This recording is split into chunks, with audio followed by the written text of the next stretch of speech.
Council. I'd like to begin the pre-conference meeting, City of Utica, February 2nd, 2022. We're going to open the meeting with a speaker, special speaker from our Councilwoman Celeste French. She's going to introduce the speaker and give us something about what he's talking about. Celeste. Thank you, Mr. Majority Leader. So I would like to introduce at this time Ari Papagiannis, who is a constituent in South Utica, an employee at Wolf's Speed, and a recent graduate of SUNY Poly, who's going to talk to us tonight about climate change, particularly in the context of small cities and the things that small cities can do to become more energy efficient and more fiscally responsible, et cetera. So with that said, I'm going to turn it over to Ari. Thanks, Celeste. Do I need a mic? You don't need a mic, however, if you'd like, Councilman DeBrango, can you operate the PowerPoint? He could sit right here if you like, use my mic, whatever you want to do. Is that what you want to do? Oh, I'll stand up. We can hear you. Just gotta talk. Yeah, you're, I can hear you. yeah, you're I'm fine, you're fine. Really project. We do have condenser mics, so you hear. So my name, thank you for the introduction. My name is Ari. Like she said, I'm a mechanical engineering SUNY Poly grad. I'm doing my grad school at SUNY Poly and also working over at Wolf's Speed, formerly known as Crete. So, like I said, today my title is just Let's Talk Climate Change and how Utica can contribute, how Utica can help. So, the first thing I really want to talk about is what the difference between weather and climate is, because it's commonly people don't know what the difference is, essentially. So when it's really cold in January and it gets really hot for a day, that is not climate change. That is just a weather spike. So weather is very short term. It's going to be very limited to an area, so like just Utica or Oneida. The season, whereas climate is more long term and more widespread. Weather is very difficult to predict because it has a very high variability. Climate is very predictable. We've seen it over the course of the Earth's history. So why even bother talking about that? So there's something called the greenhouse effect that is on our planet right now. And essentially it happens when carbon dioxide traps heat inside the Earth, essentially warming it up. So what it does is whatever heat comes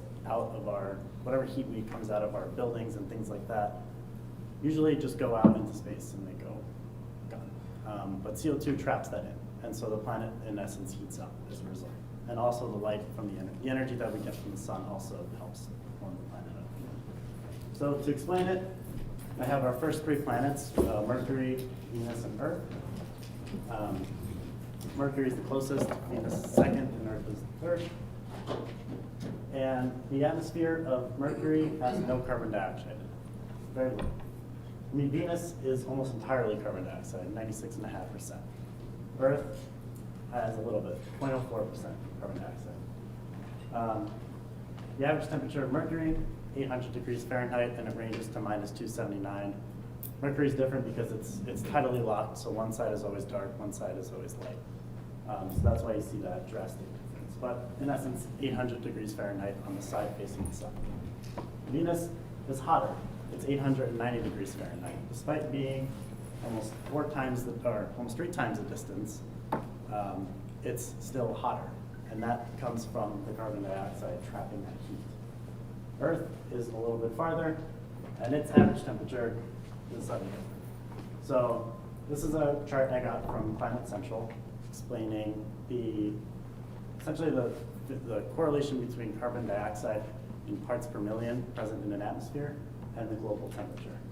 So since 1880, it's been taking all the data, and you can see the blue line there is carbon dioxide in parts per million, and the white is the degrees Celsius of our global temperature, the change in global temperature. And so you see there's a very strong correlation between the two. Temperature has gone up, carbon dioxide has also gone up. So there's a strong correlation. Can we save any by wearing masks? No, I after the wish. going out, good, right? Unfortunately not. So you can agree, CO2 bad, we don't want it, right? So why is it bad? Why is it there? what's producing it. So this shows essentially how we use energy. So energy gets produced from a site, whether it's renewable, non-renewable, whatever it is, and it gets used. So we use it in our transportation for our cars. We use it to heat our homes and our electricity. We use it in industries to make products. We use it in agriculture, waste, to dispose of products and things like that. As a byproduct, we're producing 77% carbon dioxide as a byproduct, with a small percentage of methane and nitrous oxide as well, which are also not great for atmosphere. But, so the reason why is because of how essentially we're producing and using our energy. That's a big factor in why carbon dioxide is present in our atmosphere. So, to kind of explain that a little bit differently, I made an analogy. I hope you guys find it fun. I'm a Poland Spring bottle. Poland Spring bottles start by getting produced, right? You take the raw materials, the plastic, the paper, and you produce it. That costs energy. Powering the robots to actually make the blow mold and things like that all cost energy. So, then the bottle goes from the supermarket, goes from the manufacturing facility over to the supermarket. It gets transported. It gets transported via truck, which truck is mainly gas powered, and they release carbon dioxide, burn energy. When it gets to the supermarket and I buy it, I'm thirsty, I drink it.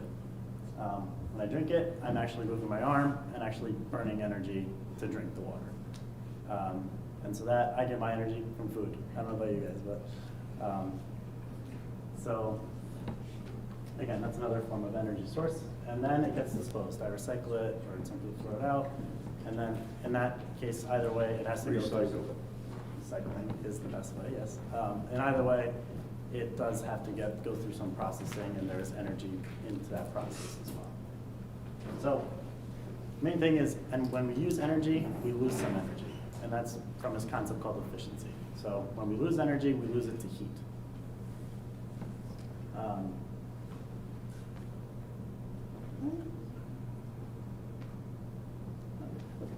So essentially, there's two issues to solve. One is the production of the energy. So how are we going to produce it?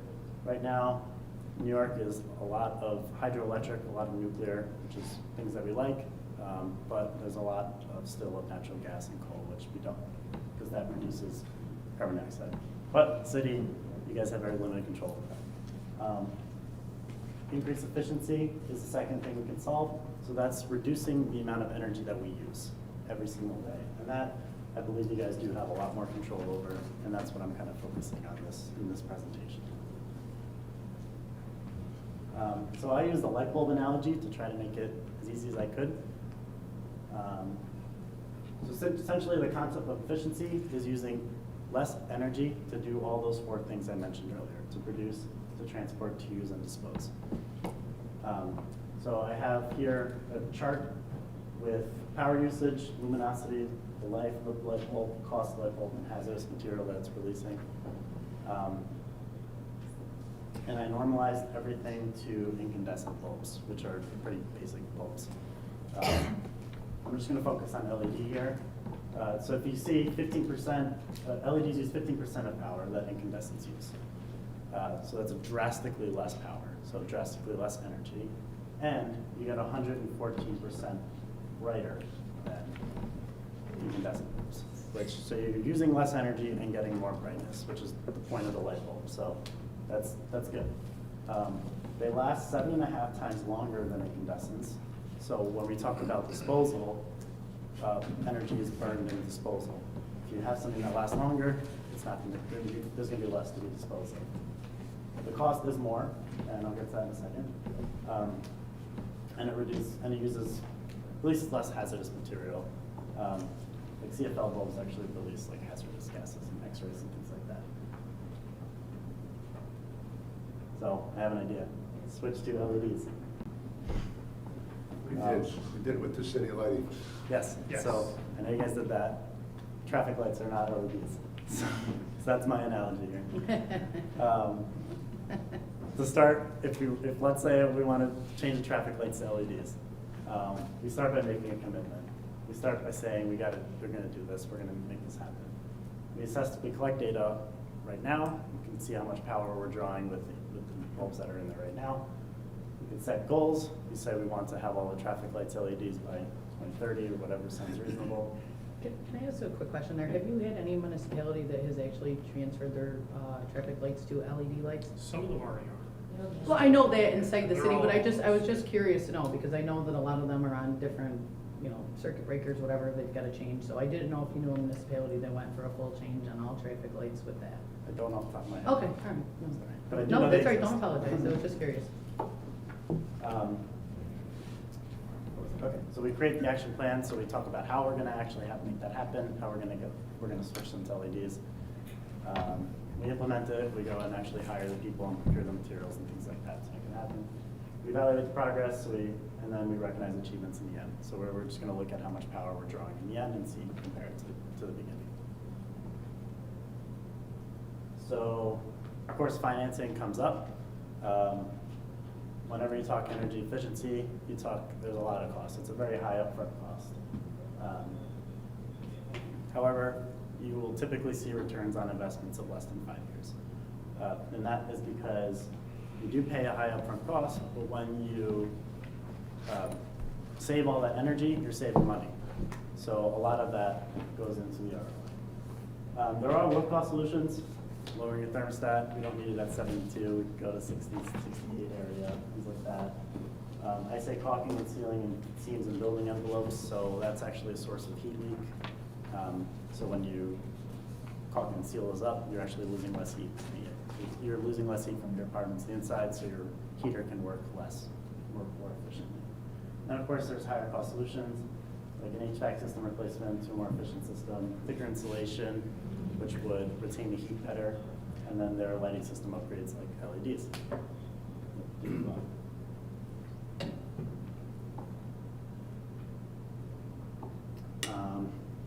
So for financing options, there's a whole slew of different ways you can go about it. I don't know all the details about all of them, but I just know the general concepts. You can do energy performance contracts, so there are some energy service providers that will actually allow local governments to finance energy saving capital improvements. And essentially you pay those off, there's no upfront cost, and then you pay those off with the energy savings that you use. There are lease purchase agreements. Essentially it just takes a portion of your budget and devotes it to it. I don't know if this government does this, but there are public bonds that you can do. That you can collect from citizens and then use that to pay for your project. There are state government loans, rebates, and other assistance. So our state has a whole slew of different programs that you can do for financial assistance. There are utility rebates from the utility companies.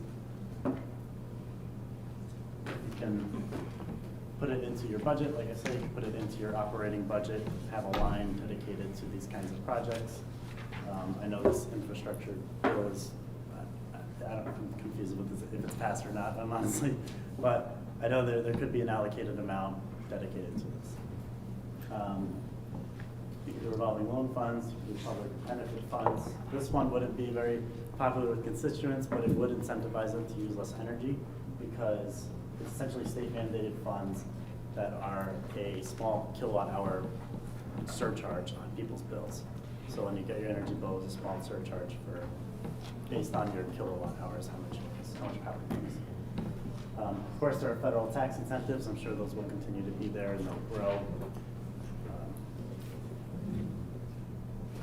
So some other programs, the federal government has the federal government helps local government and energy. They have a local climate and energy program, which they essentially help you do this, and not only financially, they will actually provide training opportunities. They'll provide planning, policy, and all technical and analytical information that helps you actually get these projects done. So they'll provide resources, not only financial assistance.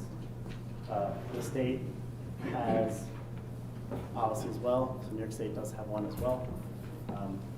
That's actually hyperlinked, so I can send this out. And if you click on the hyperlink, it actually gives you a whole slew of New York State's information. There's some other governments, so there's the ICLEI, which is essentially just local governments that have pulled together that are working on these projects. So they all are dedicated to helping each other. There's the National Association of Counties, which is counties, the same thing. And then there's a playbook for green buildings and neighborhoods, which is essentially just an online resource just for help. Those are just some references I have. So that's all I really had. That's my email, aripapagiannis@gmail.com. As a constituent, I would like my city to work on this. I'm not saying do it. I'm saying I'd like to help. So I want to offer my help as well. One quick question. Yes. Would you suggest establishing like a commission to help get this started? How would one go about getting something like this started?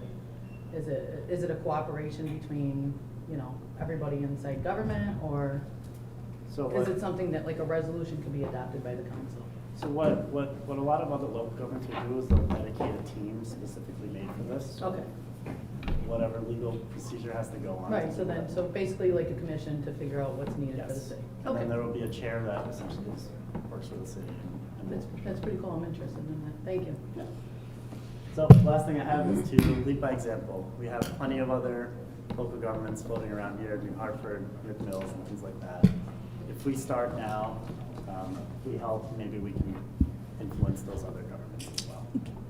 Thank you very much, Ari. Before, first I just wanted to say, could you please send that final version to our clerk, who I think you've already had email correspondence with?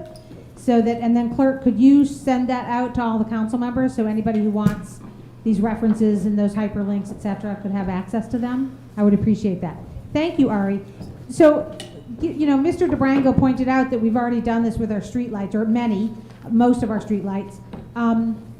Other than, say, streetlights, traffic lights, what comes to mind as the sort of biggest bang for your buck in terms of, say, LED efficiency in the city? That our own buildings, maybe, like Yeah, City city's Hall? big windows here. Right. Through the whole building. They should be replaced one Right. day. I mean, they're older than Right, dirt. the building. They're older than dirt. I think we've been doing that little by little with Johnson's and Johnson Controls, I think. Am I correct, guys? So, whenever we're ready for questions, I'd like the floor for a second. There's grants for that, Right. which I think you pointed out. A few more minutes. Who else? Anybody else except the president would like to I interject? just have a general one. Go ahead. All right, cool. Michael? All right, so thank you for the presentation. What I'd like to ask, and I'll help follow up on this, is over the years, the city has done a lot of different things with solar. We've done a lot of things with LED. We have actually ventured into some of the financing examples outlined. So what I'd like to do is I will kind of corral some of that information from the department heads and make that available to you so that you can assess what the city has currently done at this point and see maybe where we can go. Because actually, Utica has been pretty forward with this stuff, which is great, but obviously with this type of issue you're addressing, you can always be more efficient. The conservation of energy is the conservation of energy, right? So I'm with you on that. I'm gonna put together. I know some of my point is, I think in reflection to your presentation, I would like the city to be able to kind of respond with what we have done over the past decade, for example, and see what you think about it, and get that feedback. All right, cool, thank you. Thank you, Mr. President. Is there any other questions for our nice presenter? Okay. Thank you very much for your time. We'd like to start with some legislation. Thank you. For having me. Thank you. Very well presented. Thank you. Yes, that's great. Thank you. Okay, council members, the pre-caucus meeting, we're in resolution number 1. This one's calling for a fee increase for the birth and deaths. I think this was sponsored by Councilwoman Friend, and basically it's just coming in compliance for neighboring counties. Would you please like to elaborate on that? Yeah, so this was brought to my attention by the clerk. We're not charging nearly enough, and within a couple of years, we can anticipate that most of the babies being born in the area will be born literally here in Utica, whereas currently they're being born in New Hartford. So we want to just sort of get up to speed for that. We're going to need to be issuing a lot more birth certificates than we are currently. That's going to require that we hire additional staff. We want to get ahead of that curve and be increasing this now. So that's all I have to say. The one thing we want to, if we do pass this tonight, which I think would be great, would be that we want to make sure that we follow up with the county and the state, because it from us goes to the county, and I would ask that all of my colleagues that we reach out to our various county legislators in our areas to make sure that, to sort of put a little fire under them to make sure that this gets done. Thank you. Sure, the only question that I have in regards to that, so who did the research just to make sure that it was caught up with other municipalities? Who did the behind the scenes research in regards to this? So this legislation was from a previous clerk. I have spoke to other municipalities, and this is the same. It kind of looks familiar. Yeah, it's the same. It's I the hate to same. ask that question, so Yep. this, you presented in 2018. I have spoke to other clerks so in I other remember that. municipalities. I just wanted to make sure that, different pricing. No, So- I get it, so this is something that's not new, this is something that It's we've not been in the new. process of doing We for did quite some have time now. Gary from the Department of Health come in, and we Okay. did talk to him, and he said this is something that we should do. I did speak to other clerks, and they did say they're going to follow the same resolution if it does get passed. So Oh, good, all right, well, thank you for all your hard work, appreciate it. Council Moody, you have the floor. Thank you. I would be interested in seeing how long it took for other municipalities to get from their amount to 30. I think 30 is a little steep. To go from 10 to 30, I would be interested in seeing a smaller increment. Just thinking about folks, particularly in my district, lose birth certificates, you know what I mean? If they need it for something, for a job or for, insurance purposes, $30, to go from $10, they have in their mind that it's 10, then to go from 30, I think I would like to see something more incremental as an increase. All set, Councilman Moody? Councilman Celeste Friend, you have the floor.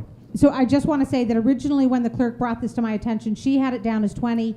She mentioned to me that other counties were at 30, so I was the one who suggested, well, let's go ahead and match the other counties. So the clerk actually originally suggested 20, and I was just trying to come up to the. And yeah. I just got a curious question. Councilwoman, could you hold on 1 minute? Are you Sure. done? I'm done, thank you. Sure. Go ahead. Would you be, I mean, obviously, we've done death certificates before and stuff like that, and obviously, we're coming to the light that we're gonna have to do birth certificates and stuff like that, and so on and so forth. Would you be objective to maybe having, a slight increase for death certificates and maybe doing a little higher for birth certificates and kind of having maybe one for one and one for the other? I mean, we don't do that many birth certificates, so just on the fact that with the hospital coming in, so I was just curious, and maybe it might be too high just going in $20, just maybe doing like 15 for death certificates, because we already do them, we know what we're getting for income and stuff like that. I mean, we don't know how many people Yeah. die, I'm not saying that, but I mean, that- maybe doing 15 for deaths and maybe 20 for birth certificates or that's something along fine. I those do lines? think the births do need to go up. New Hartford right now had 1,200 births in just the past year. So What was their charge for um, birth certificates? New Hartford is 10. It's 10. So, It's I mean, 10. even something like Yeah. that, maybe 20 or something like that. So till we 20 is figure out- fine. 20 is so fine. I mean, we could do something like that, which I would be open and willing to. I have a question. Hold on 1 minute, Mr. President. You all set? Yes, thank you. Okay. Councilwoman Ayala. Yeah, I think the reason I'm for even the $30, I mean, if anything, I think births should be down if you have triplets or quadruplets. But other than that, I think with the staffing of the hospital, we would need that. But when was the $10 decided? Was that? So we haven't increased it since decades. I know the last time it was updated was 1991. So Oh, sure. So thank you. All set, Councilman? Mr. President, you have the floor. Yeah, I was just going to say that typically these fees are set based on the amount of time they take to process. So 30 does seem appropriate. And the second thing is compared to the overall cost of a birth, whether it is assisted by things or paid in cash regardless, or insurance, $30 is very small in comparison to that. And going back to the government side, when we set fees, they should be directly attributable to the actual time spent so that it's not arbitrary. And $30 is definitely not arbitrary in this case. Yeah. All set. One minute. All set, Mr. President? Yes. Corporate Counsel Stephanie, you have the floor. D'Angelo? I just want to make it clear that the amount is set by the statute, so you have to request the change. Well, that's what this So, is. Yeah. no, I know that. So that's why I would assume across the state, it's $10 for the birth certificates unless they're one of the other counties Yeah. who suggested the change. So it's not just us charging the fee. I just So want to we make have to get this that, verified Oh, by yeah, the state. I just want to make that What's clear, yeah. it- So that makes sense, you start at 30, if they say 25, it's 25. Councilwoman, Is that what you're saying? Councilman Moody, you have the floor. I would love, I mean, the death certificate going up, I'm in favor of that. Again, I know too many examples where somebody trying to get an ID, trying to get that point system up, $30 could be the difference between them getting their ID to get a job or something like that. So, I'm okay with like $20, you know, something that's, I just don't want to be, I get the time spent, but I don't want to be an additional barrier. If somebody needs a birth certificate to get the extra, what is it, 2 or 3 points to get an ID, I would want to make sure that we have it accessible for them. You all set, Councilman Moody? May I? Councilman Celestine, you have I'm the floor. perfectly amenable to bring it back down to 20. I just want to clarify something with the clerk. So this is about birth certificates when babies are born. Is it the very same fee that would be then a 20-year-old comes in to say, hey, I need this to go down to the DMV and I need a new copy of, same thing? Okay. So I'm perfectly amenable That's- to making it 20. Mr. President, you have the floor. That's a good point. I was thinking about just the births. Yeah, me too. Because I've had to come down here multiple times to get different copies. Yeah. So, yeah, maybe also add a request to separate the two. You all set, Mr. President? Yeah. Judge Garamone, you have the floor, sir. First of all, this is part of a state statute, number one. Number two, if there's going to be any change, it would be done by the state legislature. Number three, the city of Oneonta has this same fee. And the city of Oneonta is a lot smaller than you are, number one. And quite frankly, the reason I did it in the fashion I did it was because it's a home rule message. It is something that'll be handled by a committee, and I'm sure that when a home rule message goes down there, in view of the fact there are other people who have been changed in the state under the statute, I'm sure when they see it, if the two legislators present it, other people in the state will look at it and may say, well, if Utica wants to change and Oneonta's got to change and all these 3-4 counties have to change, well, I want to do it for Ticonderoga. And you might see a whole new section of the law done, and I doubt if they'll start picking, you know, this place will have that, and this place will have that. I don't think they do that. I don't know. I don't sit on their sessions. But this is done because this is the way the statute presently reads. And so I did it this way because it's a home rule message. Once it leaves you, it's up to what our assemblywoman and our senator will present, and I'm sure it'll go into a caucus like you do, and I'm sure that there are other little places around the state say, well, why aren't we going to be in that section too? And you let them handle it. If they think, and $30 is the fee in there, that's in there, that they had changed for those counties, and Oneida wasn't one of them. Thank you, Your Honor. Thank Okay, you. Thank you. Councilwoman Celeste Friend, you have the floor. So I would just like to suggest to the clerk that when she reads this into the record tonight, that you just go ahead and read it in at 20, and then we won't need to amend it on the floor. Correct? Anybody opposed to that amendment? Yes. The only opposition I have, and it's not towards this legislation by any means, but I think that if there is a possibility to separate the two, I mean, why rush it if this is our last straw with the state? I mean, I don't want to go any further than maybe one more council meeting. That's it, because I mean, I would pass it in this form, but I think it's something that should be addressed, that if we're going to separate, you know, actual live births and, you know, a reason that you need birth certificates for, it might make a little more sense to do that. I mean, because Is there any support to? we don't make that rule. Is there any support to separating it, or is there support just for the 20? I support for separating. That's one. I'm cool with the 20. That's good. Frankie, I'm okay with the 20. Yeah, I'll be good. we'll move on to 20 then. Yeah, Okay. I'm good with that. We'll move on to 20. Thank you very much. Let's go to the next piece of legislation. This is Majority bond- Leader, can I make a note? If we really want to separate it, why don't we do another resolution to request separation of it? Let's just do them both at 20. No, I'm saying after the fact. Yeah, like pass tonight, and then if we want to try and separate it, we can work on that after. I'm gonna go with 100 next time. Our next resolution is resolution number 2, sponsored by Councilwoman Aiello. Mr. Frank Frisera for Commissioner Deeds. Are you good with this? The only All right. question that the only thing that I want to add, can I co-sponsor that, please? Okay, The Frank Fazera one? Yeah, save everything, come on. Just wanted I'm only, Sure. Frank's gonna see, he's gonna laugh, that's all. Our next piece of legislation sponsored by Council Member Aiello, Robert Warren Buttonshine. Are we good with that? Yes. Thank you.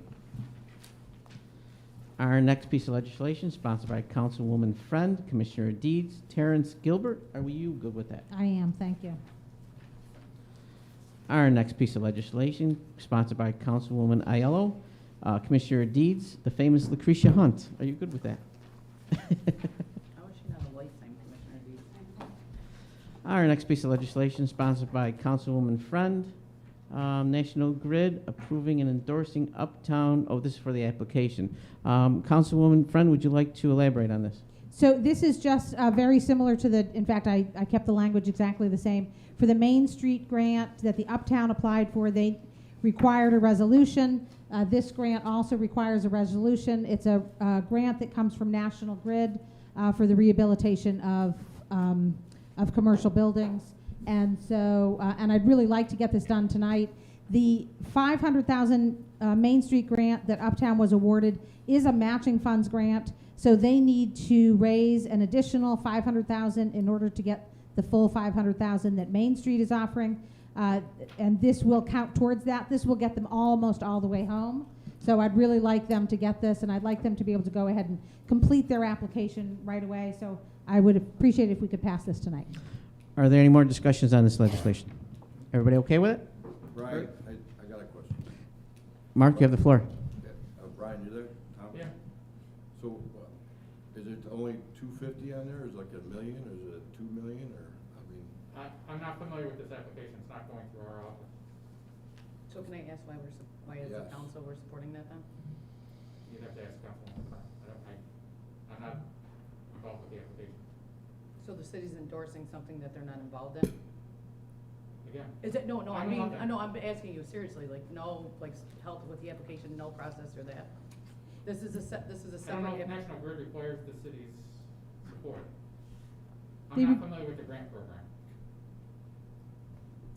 May I? Can we just ask the question, is it required?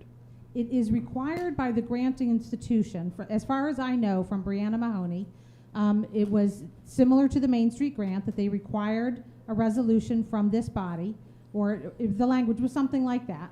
Yes, Brianna approached me herself, and I did sort of drop into Commissioner Thomas's office recently to just say, hey, Brianna wants to do this, any objections? And he said no. It wasn't even a grant that he was familiar with.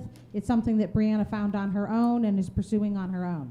But she does need a resolution from the city supporting it. The only thing that I'm gonna say, Councilman Neal, if you don't mind me having the floor, I think that if we have any grant application that this body's endorsing, you know, we need to see the terms and conditions of the application. I don't know if there's any matching funds or anything like that along the lines, not saying that there isn't, but I think before this body, I know on my behalf, I have no problem supporting a resolution like that, but we need to see the terms and conditions of what it is to apply for a $250,000 grant.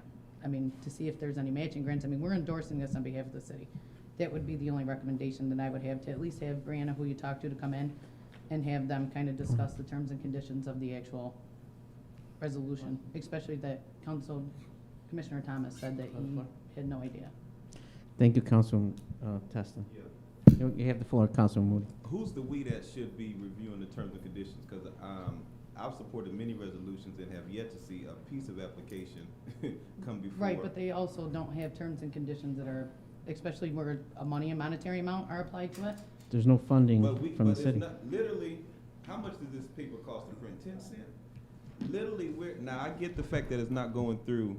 Then we should have no problem supporting the fire and police either. I know, that's what I was coming, that's how I was coming around. We support with that. this, and there we go. So, I have no problem supporting this because we're saying that they already raised 250,000 or close to it, right? Correct. On their own. Yeah. What we're doing is we're supporting the effort for them to apply and not hindering them from applying. This is So I think this is a pure case of a council person on behalf of their constituents getting money. The city hadn't even have to use any hours or manpower to do it. They're doing it all on their own. And it So has- we're just right. supporting that. We're just supporting that. I'm a council person It's too, I outside haven't this- gotten anything from it.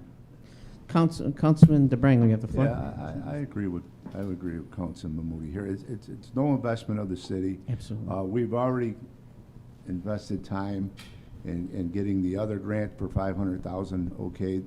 And this is just a step to enhance that neighborhood. It's only gonna help. It's not gonna hurt. It's a request. We're okay with it as a city, as a council. So I don't see why we can't adopt it tonight. That's all. Thank you, Councilman. Any other discussions on it? Yes, one thing. Councilman So Beatrice, you when have the they floor. had- When this last grant was given last time, that grant was through the city, I'm asking? The Main Street grant is from, What- what's it what- called, the state CFA? grant. It's a state grant, New York The State grant. last grant they got, that we went through, right? The Main Street grant, yes. Right. That was, From when the Lady came state. to speak, it was from the state. It was Yes. the same type of resolution as we're doing right now? Yes. Okay. So what is the purpose? If they're doing all this, what do they need the cities backing for? I don't know what, can I have the floor, Mr. Mueller? Absolutely. I don't know what the National Grid's reason for asking for this. I would imagine they just want to make sure that we're only, I don't know, that they're in good standing, that they're not, say, behind in their taxes, that they're not a problematic property in know some that. way or other. I don't Yeah, but know. that's I not don't know telling that. any of that. It's- This, by us approving that, that's not saying they're not behind I'm on only their speculating taxes. as to what National Grid's reasons could possibly be. All right, I mean, like he said, they Usually raised there's the a letter money, of- it's not. Hold on, gonna hold hurt- on. They raised the money, it's not gonna hurt anything from It anybody. That's has right. no burden upon the Well, city. I just don't Mr. understand Pres- why, I don't hold on. understand why Hold we're on. even involved in it, is Jo- my point. Joe, you all Because the- set? Yeah, I'm good. Mr. President, you have the floor. One, thank you for the floor. Two, multiple people can apply to this grant. So typically, the reason you get a support resolution is that the common council of a city or the board, town board, et cetera, supports a particular application. And if your application carries that support, it obviously has more weight because it's supported by the actual city council. So there is precedence when you pass a resolution. So it's especially with grants that come from the outside, that's the case. I mean, that's typically why these resolutions are important. And I know Muck has done that multiple times. They've come to the council for support resolutions. There's other people that do that as well. The Midtown Utica Community Center. Yeah. Thank you, Sorry. Mr. President. now- Councilwoman Aiello, you have the One- floor. one Hold real- on. one- just a- I'm sorry. Hold on, she's got the floor, then I'll give back to you, I just Joe. wanna ask her. I've tried applying to similar grants like this before, and they needed confirmation of other funding, and this is just one way of doing it, from my understanding. From another source. Yes, with National Grid. Gotcha.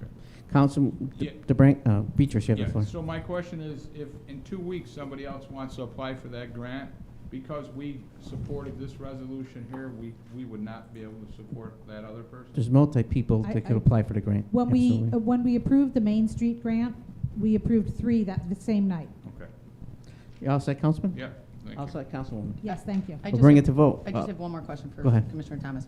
Would you be comfortable if we put that the city had no fiduciary responsibility to the approval of this grant? I mean, maybe add an amendment like that?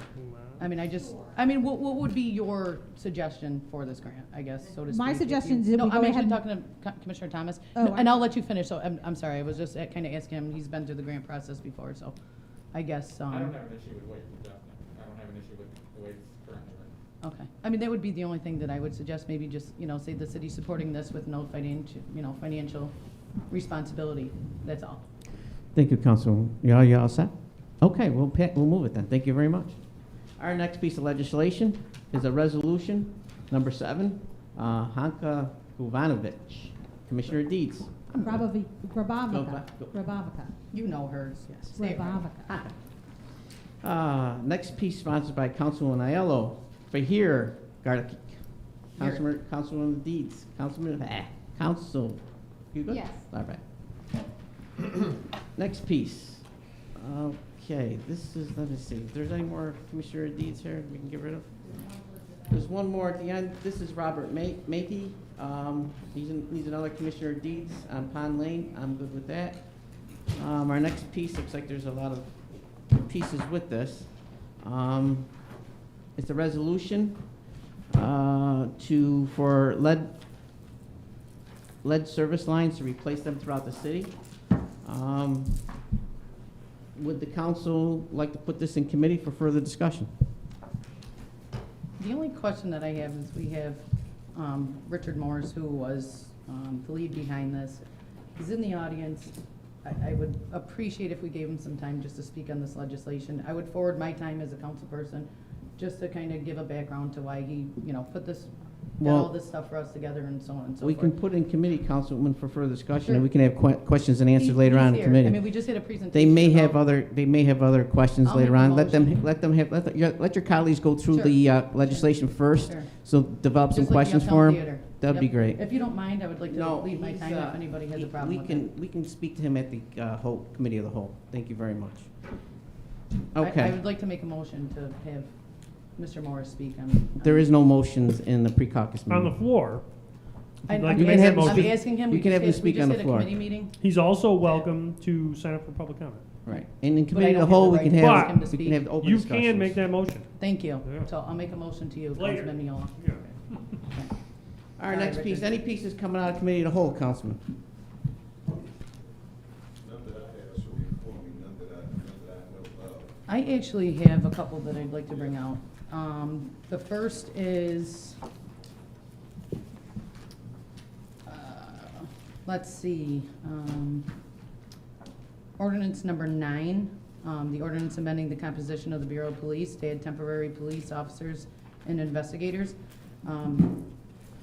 I think this legislation's pretty self-explanatory. The only thing that I would ask if the council were to vote on this is to take out section B and amend the ordinance to add the actual 5 police officers. I don't see, we already have the funding the ARPA funding that we've already have designated to this. I don't understand why hold them up any further to, add a compliment to their police department on behalf of the city.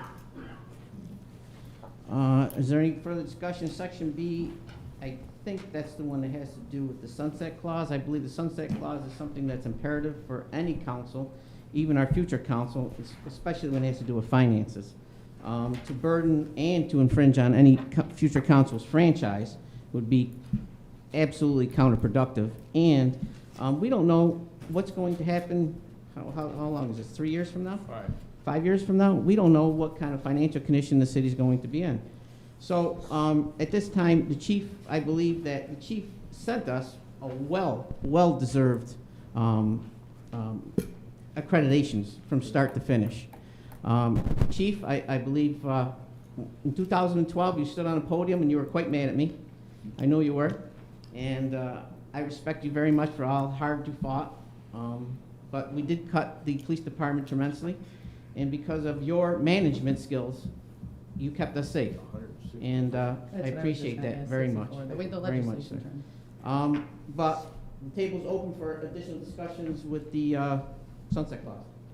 Yeah, can I have the floor? Absolutely. So, I'm gonna tell you right now, you guys all know I am always for the police, the fire, any of our services, DPW.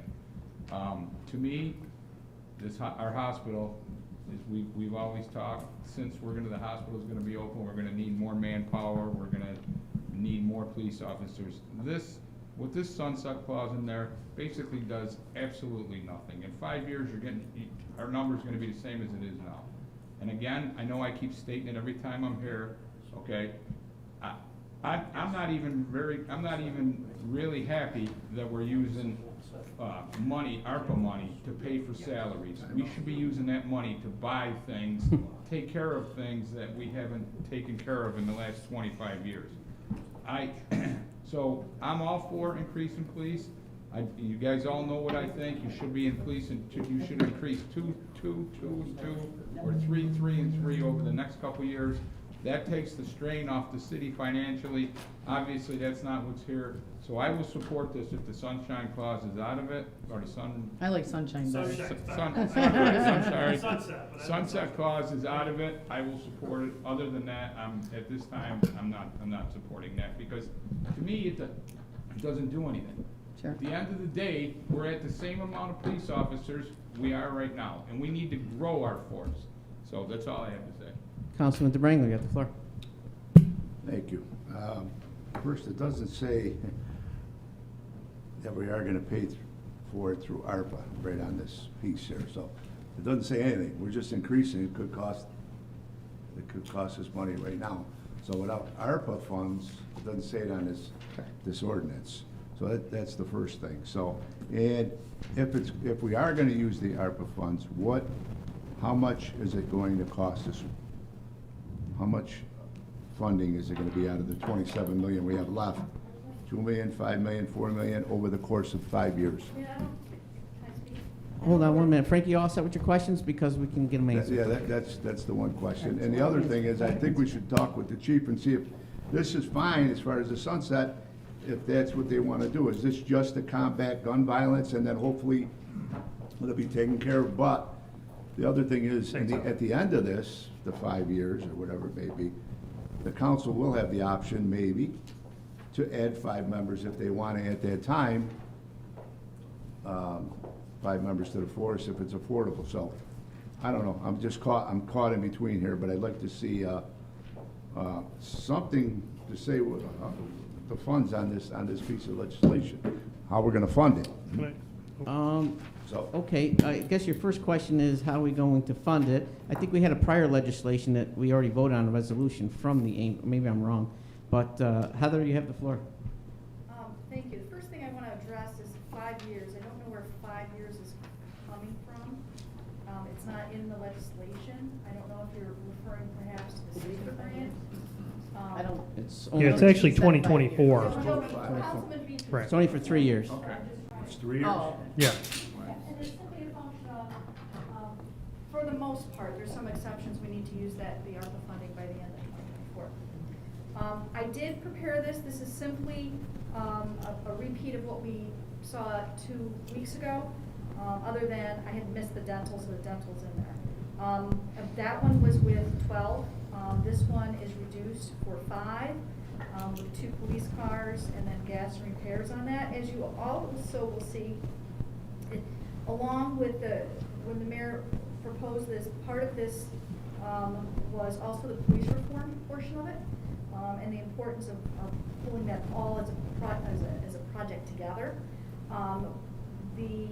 Out of the things that are on here already, the $500,000 for Pathways to Justice, the money for the cameras, and $1 million for gun violence for hiring police officers have already been allocated. But the mayor is committing at the next board of E&A to make sure that all of this money is allocated in full, so it's sitting there and it's allocated and can't be touched again. Perfect. So then we have no problem supporting this ordinance without the sunset clause. That's your business. Right. So basically, he's saying that he's allocating the funding for the 5 positions, and we choose what we want to do with the sunset clause. Okay, I guess the count, go ahead. I'm sorry, Stephanie, you have the floor. No, I was just gonna say, and it was drafted so it didn't include the information of where the funds were coming, just because it's not appropriate to have in the ordinance itself amending the. Only the second one. Councilman Phillips, I'm sorry. It's old school, I'm going way back. This is Codes guy Phillips. I'm the codes commissioner, and I was in I charge think it was of- Dad, sorry. Yeah, I was in charge of police reform, and I'm codes commissioner, so there are 2 different hats here. But I just want to say from a reform standpoint, and I'm not making an argument, you guys can, the council has the floor, but the people that were working with us on police reform, when the money was directed to put additional police and resources on to combat gun violence, they wanted to make sure that if the cameras work to help solve crimes and reduce man hours, if the programs like Pathways to Justice worked to help steer kids away from crime, if SNUG had an impact, if they're able to reduce crime, then we don't keep the permanent extra officers. That was what several members of that committee expressed to us when we were talking about this. It's your business whether you listen to them or not. I just want to make sure their point of view was heard. And can I ask you to one? Thank you. Hold on 1 second. Mr. President, you have the floor. I just got Mr. one- President, you have the floor. I'm addressing him, and he's talking, so I want to hand. Mr. President, He's the chair he's the now. next I'm one. just a And then you can talk participant, to him so after, Samantha. Go with whatever the chair says of the. Mr. President, you have the floor. Oh, all right. All right, so I just wanted to address the sunset clause. And this is coming from somebody who hates clauses that say when you're done using somebody, throw them out, right? Now, I read this, and one, there's a sentence in it that says, it is not intended to permanently increase the composition of Bureau of Police. That doesn't even need to be in there. That's like a whereas sentence, right? Without that in there, the way I read this is, and I'd like Corporation Counsel to confirm this. The way I'm reading this sunset clause is, unless people actually retire and there are vacancies, this complement cannot be reduced. Because it reads, after December 31st, 2024, as vacancies occur in the Bureau by retirement or otherwise, the complement of police officers shall be reduced by attrition until it returns to the level of 106.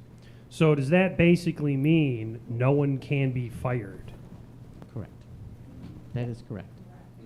Yes? Yes, that is So correct. why- That's why the sunset clause is in there. So why have that in there? If it I goes just wanted to, what I wanted to put out there is, the way I initially read this was the same feeling. When this is done, the funding for those positions will be in jeopardy, and the jobs of the people who took those jobs will be in jeopardy. But the reality is this sunset clause does not put those people in jeopardy.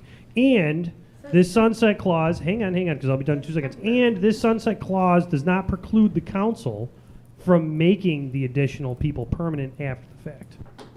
Are you all set, Councilman? Mr. President? just- Councilwoman Clausen-Test, you have the floor. I'll actually let Judge Garamone go first. I'm sorry, Judge Guillermo's not next. Then It's I'll Heather's then next. I'll ask my question. Thank you. Hold 1 minute, Judge. Heather, would you like to speak or yield the table to the judge? Judge, you have the floor. All right, I have two ordinances here. One says the complement would be changed from 165 to 177. That's different than what you're talking about, 5 positions. Then I have one that says the complement would be made at 170. I'm presuming that the current number is 165. Is that correct, Chief? That's correct. So this is correct. I don't wish to disagree or agree with anyone. I'm just telling you that the statute 134 and the case that supports that statute, which is the leading case in the state of New York, which happens to be Utica, when you change the complement by 134, you can say whatever you want in this resolution, but that complement's going to stay at 170 until the Common Council follows 134 to change it. So when this date comes, this date in 2024, the Common Council that is sitting here then, and the mayor who's sitting in the mayor's office, should be seeing legislation that addresses the complement of the police. And it's for that, and they have to follow 134. I think innuendos and language you put in the ordinance doesn't really control that. The number controls that. You have set the number of the complement. And if a vacancy occurs and it's within that number, the Timpanum case says the Commissioner of Public Safety will fill those vacancies. So I'm telling you that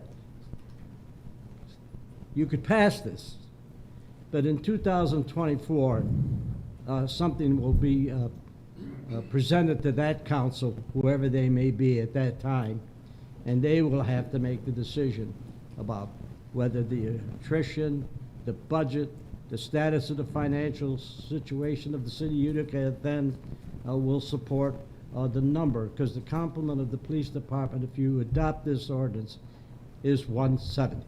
Thank you very much, Your Honor. Thank you. Chief, you know, this has to do with your department, and everybody takes your word. Everybody's talking about your department. Everybody knows your department, but the person that actually knows the department is you, sir. Would you please give us some advice? I know there's some concerns about possibly laying off police officers should the future common council decide to do so. I anticipated this question. I will tell you this much: there's an academy class that is that will have 20 years into their retirement. There's a total of 8 officers. What we're seeing, because this job is very demanding, we're seeing the majority of officers do apply for retirement at that point. Okay. So in the event that the complement was cut, I'm sure it would be covered by attrition. Okay.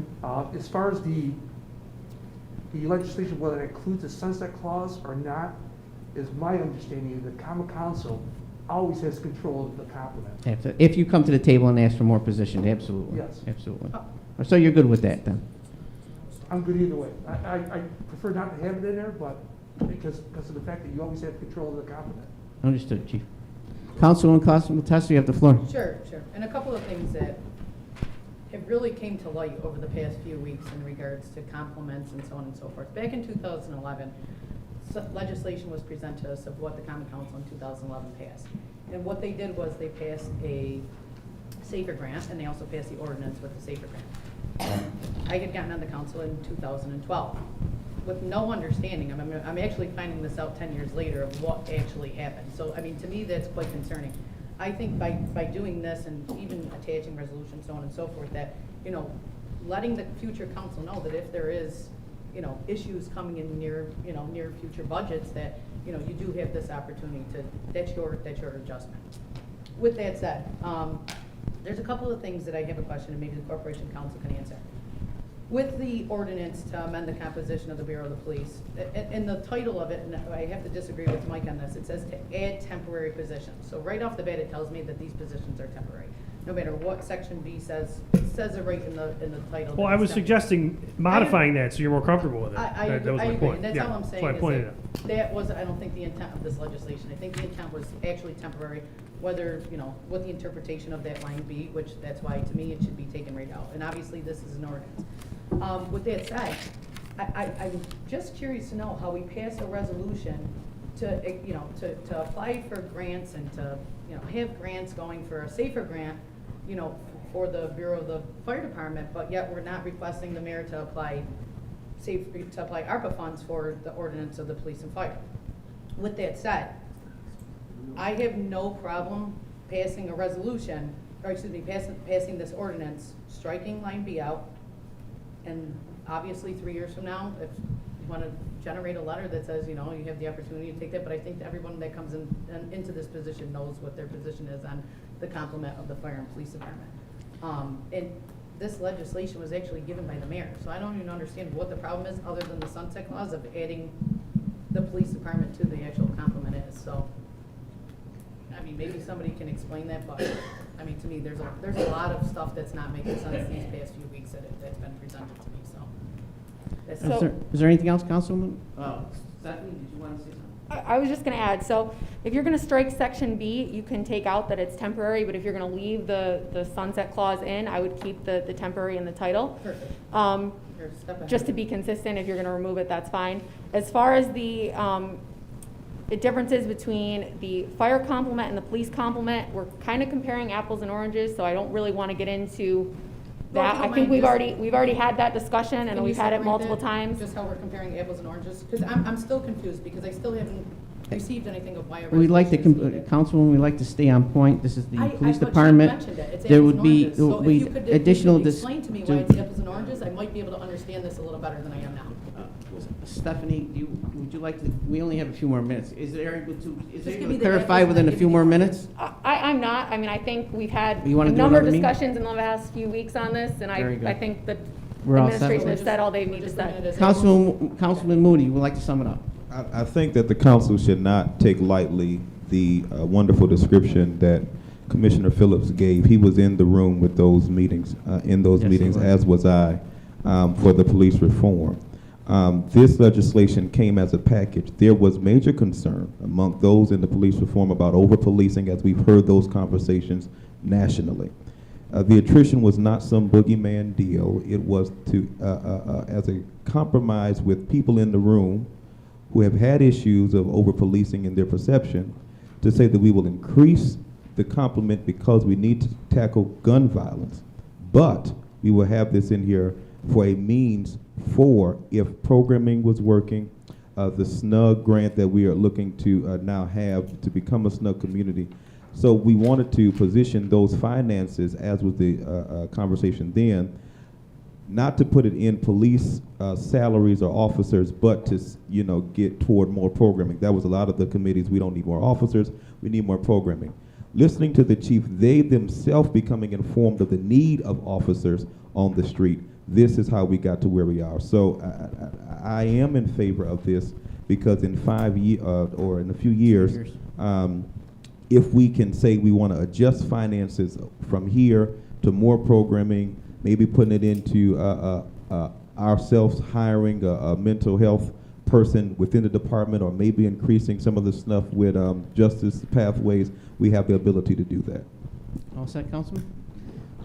One Can more you question. sum it up? Go ahead. Yeah, one more question. The only thing that I had was, and Councilman Phillips, I apologize, Right. Commissioner Phillips, if you were to add codes commissioners, or Right. anybody in the codes department, right? Uh-huh. And you were to come to a solution, and you were to say, you know what, I'm gonna let them go after all their training and so on. Can you put your and so mic forth." on, Sam? What's that? Council person. Can you put your mic on? Is it on? Oh, I'm sorry. There you go. So, you know, the one question I have is, if you had codes commissioners in your department, right, and they accomplished the goal that you wanted, you mean to tell me there's not other issues that they could possibly attack? Because if I gave you 5 codes commissioners, the last thing you would be doing is want to let them go after they were to accomplish the task that you wanted. I didn't mean to make the argument for myself. I meant to. No, and I'm express just, the thing in I the- agree, but what I'm I'll saying take for your- other, you were speaking on I'll behalf of take other your departments. I'll take your hypothetical though, and I would say this. If, let's say, there was an abundance of people slipping on ice because nobody was shoveling, and the administration told me after a 10-month process of 20 interested parties meeting that they're concerned that we're gonna be spraying them with code violations all the time. So they wanna see how it works if we try multiple strategies and add 3 codes officers to temporarily deal with the snow. I would respect their request. So let me ask you a question. So you would go through all those training to the codes officers to let them go through their process and wouldn't keep them on to tackle other issues? Because the police department's only issue is not gun violence, and your only issue is not ice. You've got codes violations for houses, there's abandoned houses, there's a number of things that have I gone think on. we're digress- And that's my point, is that why even bother going through that process of training these officers when there's other things that they could tackle? And that's my whole point. And I would do the same for your department, is if you were to train and hire those codes enforcement officers, I would hope that they were able to tackle other That's up issues. to you. But that's what I'm saying. That's But why, the to me, ARPA funding that was for sunset gun clause violence. didn't make It wasn't sense. for the other stuff. And according to this legislation, it doesn't say anything about code, it doesn't say anything about that. Thank you, Councilman. We're all set. We'd like to close the meeting. Our next meeting has to start. I'm sorry for my delay, Whoa, whoa, whoa. Mr. President. We're not even close Frank, to you got- being you got done. 2 seconds. We This gotta is get why going. you shouldn't have, Wait, this is why you should have I committee want to take meetings. the fire department. Right, exactly. I wasn't done with that Proposed either. ordinance number 2 out. You want to take it out for vote? Yeah, we Yes. have to amend it as well, so. So You want to amend it on the floor? No, I would like to him discuss it, because I would like to hear a little about it, If too. you would like to, we're running out of time here, and the We're not president running has out to of start the time. meeting. Are we running out of time? Well, I mean, come on. We've had meetings go to 9 o'clock at Whoa, night. hold on a second. I do appreciate the fact that we have a majority leader who's keeping time here, but considering the length of the discussion, if they would like to discuss another piece that's in I committee, think the don't fire have a department problem. legislation will come out, but it is not, is it ready for him, Frank? What do we have to do here? Well, first of all, I want to amend a couple. I think we talked about it in our Friday meeting. It has applied for a safer grant. Let me see the other. The 2021 SAFER grant? Oh, Also, Councilman DeBrango, if we do go over time, I'll chair the discussion on the Hold floor that. as well. The I'm just mayor- letting you know. Where's the mayor's, is that the mayor's? Yes. Yeah, it has applied for a safety grant. Which today he applied for the SAFER grant. Here, take the note out of the writing. Hold on. There was a couple amendments. This isn't the piece of legislation we had the other day. This is the one that Corporation Council sent down to us with the ordinance on behalf of the fire department. Right, it says firefighter EMT, that should be, we should add firefighter EMT positions. dash paramedic as well. I mean, there's 2 different tests that we're, that they're gonna have, so I think we should add firefighter paramedic as well onto that. Which section are you referring to? Whereas the administration has applied for a safer grant, If it's in the whereas. they haven't applied yet, they're, right? No, they said. No, they- this morning it is. Okay. It He is. said he sent it out. Okay. So I think we should change firefighter EMT / firefighter paramedic. If they want to hire, they could pick someone off of either list. Is what I'm trying to say, because if you just stick to firefighter EMT, that may just I think that's a typo. If you Well, look at if you look at the line item in the actual job titles, it says firefighters and firefighters /EMT. Right, but then there's for some reason also- in the whereas it's firefighter -firefighter-EMT. So I feel like it's Right, but there's also Yeah. a firefighter paramedic, am I right, chief? Yeah, there's a Yep. firefighter EMT position and a firefighter paramedic position. So I would like to add that as well, so they could pick off of each list. The only way we could do that, Councilman, if you would like to amend it on the floor. Yeah, And I'll amend then, it on the floor. right, okay? Do you have anything else you want to add to that? I thought the Is there any- 2021, the 2021, make it for 2022 as well. So are we doing anything with the police? I'm gonna We're move, bringing it out to we're the gonna floor move the to vote. police, yes, we're No, gonna move the police. I'm okay with You that. okay with that? Any other questions, council members? I'd like to close the pre-caucus meeting.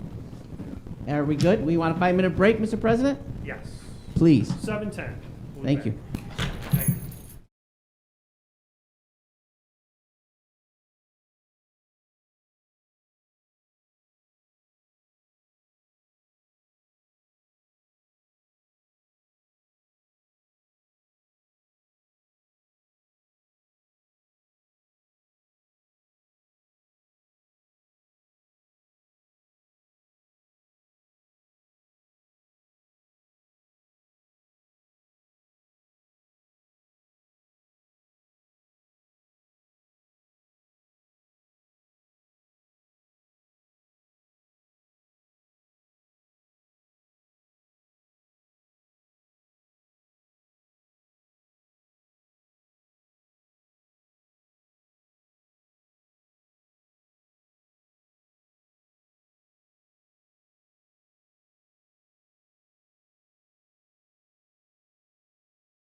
So will be called to order. It's February 2nd, 2022 at 7:16. Clerk, please call the roll. Aiello, Burmaster, Friend, Miola, Moody, Beatrice, Williamson, Classimo Testa, DeBrango, Galimi, all present. Please rise for the Pledge of Allegiance, followed by a moment of silence for the deceased members of the council.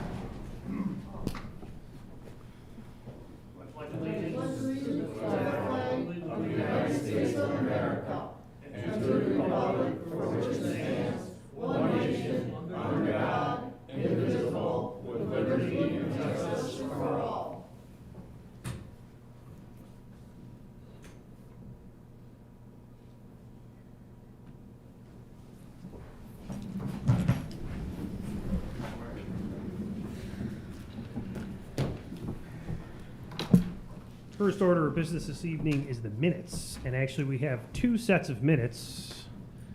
We had a special meeting and a meeting on the 19th. I would like to make a motion, Mr. President, that we waive the reading of both of those sets of minutes. All right, we have a second. We have a second from Burmaster. Any opposed?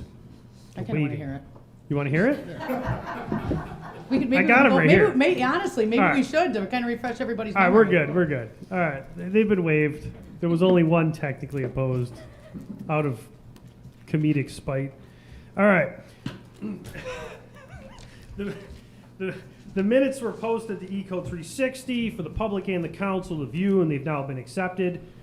We have no public hearing this evening. There are no ordinances and or properties from URA to speak on, and no one signed up. And the next order of business is public comment period. We do have speakers signed up this evening, so I'd like to invite Richard Rodrigo to the podium. The Common Council's provided you a copy of Section 3244 Public Comment Period Rule. Are you in agreement with this? Yes. Thank you. Please state your name, I'm Richard Rodrigo. and you may begin. I'm Richard Rodrigo. I'm age 67. I was raised locally. I'm a resident at the Links at Sunset, Kelberman. I have autism and ADHD. I was diagnosed with ADHD 2 years ago. I've been living on my own since. The Kelberman housing has been life-changing for me. That's a safe neighborhood. That's a clean and secure building. And that's well-lit, paved. They have beautiful parking lot, and that has a good laundry. Now, that's convenient now. Now I could go to Shenanchees Plaza. I could go to South Utica and go to Price Chopper or go to Walgreens. And if I want to, I can go to Charter Coffee. And the rent is very affordable for me. The best thing for me is the coffee club. There where people like me can socialize.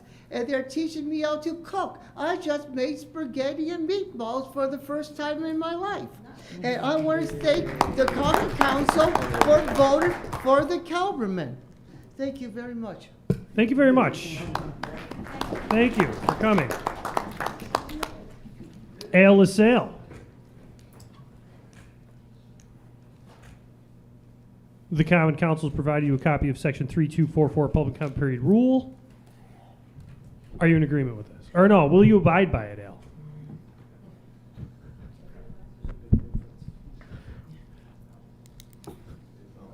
It's on, I believe, Mr. LaSalle. It's on.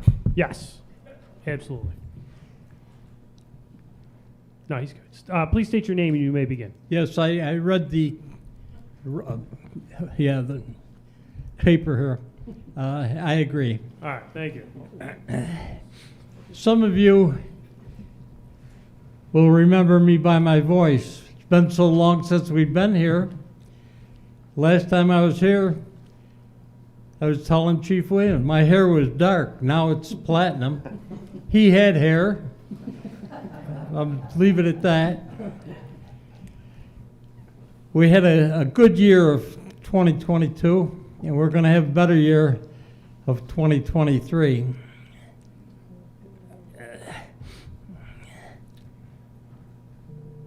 There's a lot ahead of us, but we've accomplished a lot that's behind us.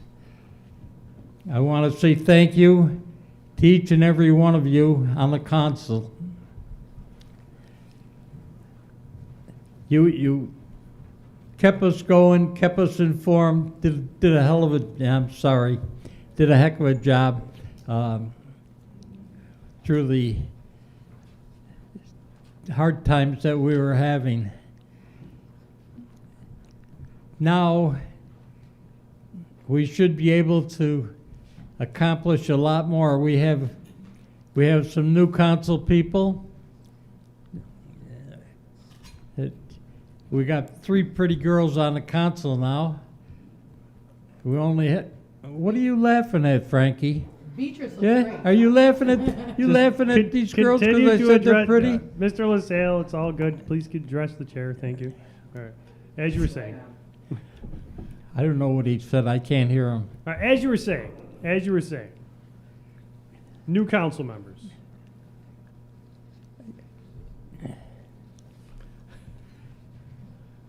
I will close for now, but I'll be back many, many times. And I'm not afraid to come up here if you did something wrong to tell you, but when you did something right, I'll tell you that too. And right now, I'm very, very proud of the council. Ladies and gentlemen, please keep up the good work. Use the smarts that we have with the honorable judge, and let's have a good year. Thank you. Thank you. Oliver Ruff, please approach. Common Council's provided you a copy of Section 3244 Public Comment Period Rule.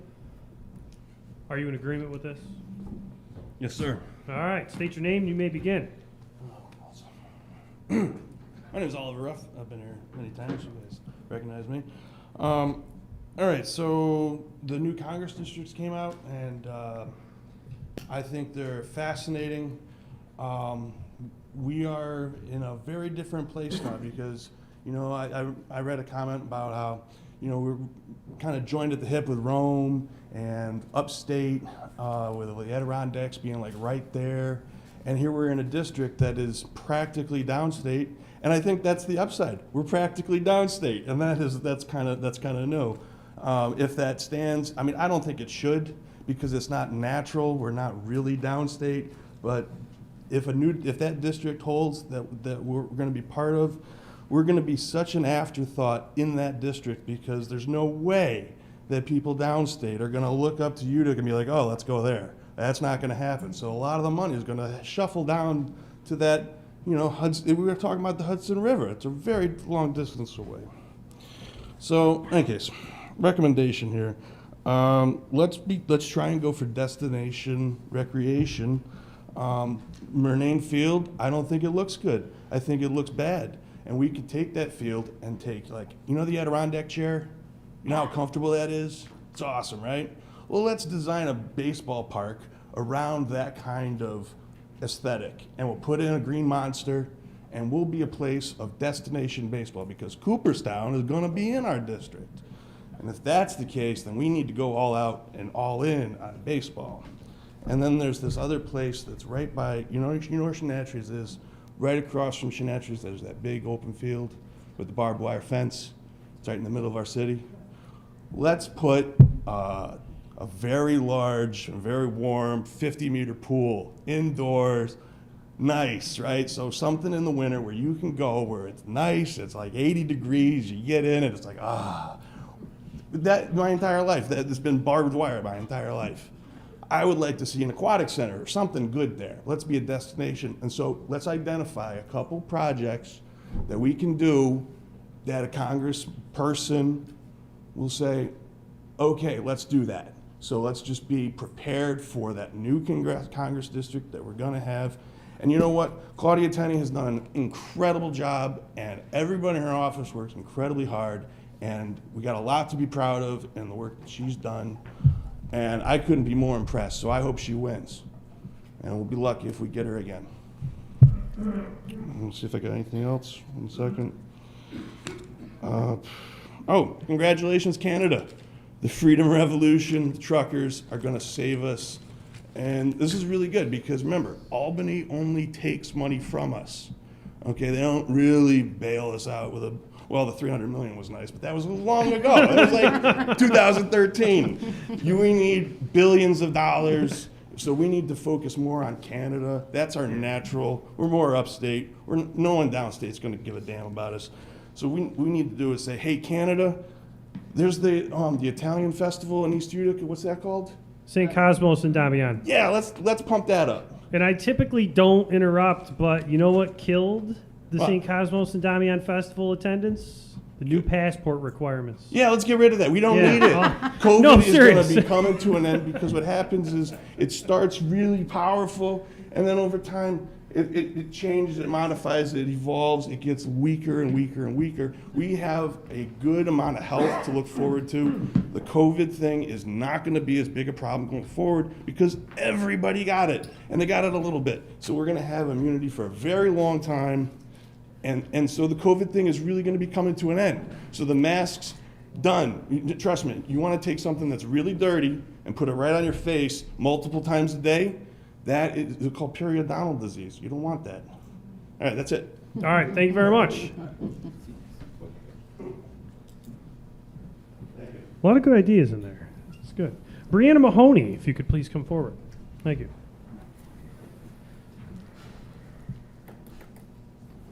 The Common Council has provided you a copy of Section 3244 Public Comment Period Rule.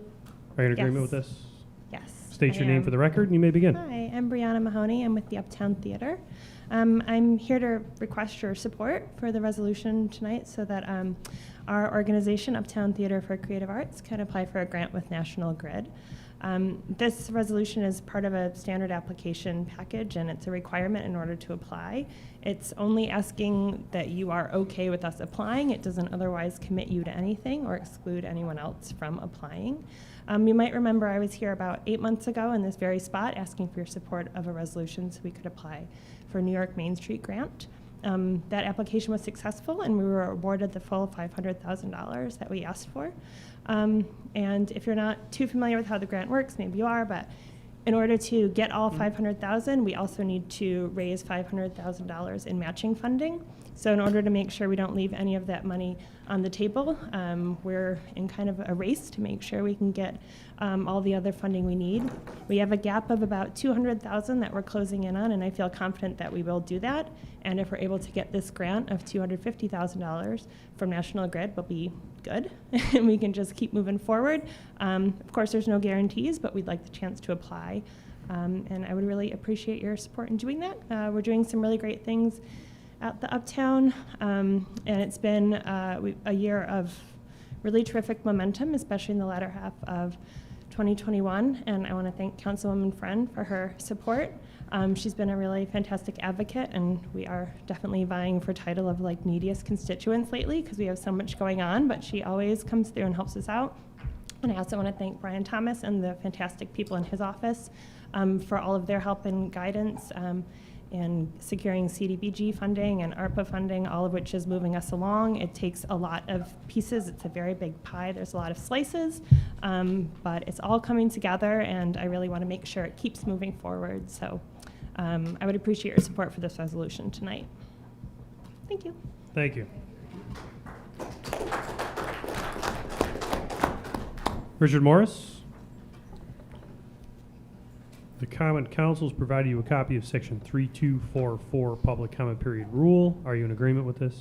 Yes, Mr. President. Please state your name and you may begin. Richard Morris. I'm going to forego my comments tonight. I was going to talk about the resolution to remove the lead pipes in the city of Utica, but conversation with Mr. Miola and Mr. Moody. Seems we have a meeting of the minds, and I'll be given the opportunity to make a presentation at the meeting of the whole, and so preferably that'll be next week, and I can answer any questions, and you can make any comments at that time. So I thank you very much. Thank you. Wendell J. Snodgrass, could you please come forward? The Common Council has provided you a copy of Section 3244 Public Comment Period Rule. Are you in agreement with this? Yes. Please state your name and you may begin. George John Kuchma, a.k.a. Wendell J. Snodgrass. All right. So I thought, but I was like, wait a minute. It was a stage name I had once. Hello. I had a small list, but I listened to everybody. I've got a comment or two. The last speaker was here talking about National Grid, possibly, giving some grant money. That relates directly to a subject I brought up in an article I recently published with the Utica Phoenix. I call it the bench story. It's about benches here in Utica. Specifically in that article is mentioned the benches, 6 of them once were there at Oneida Square.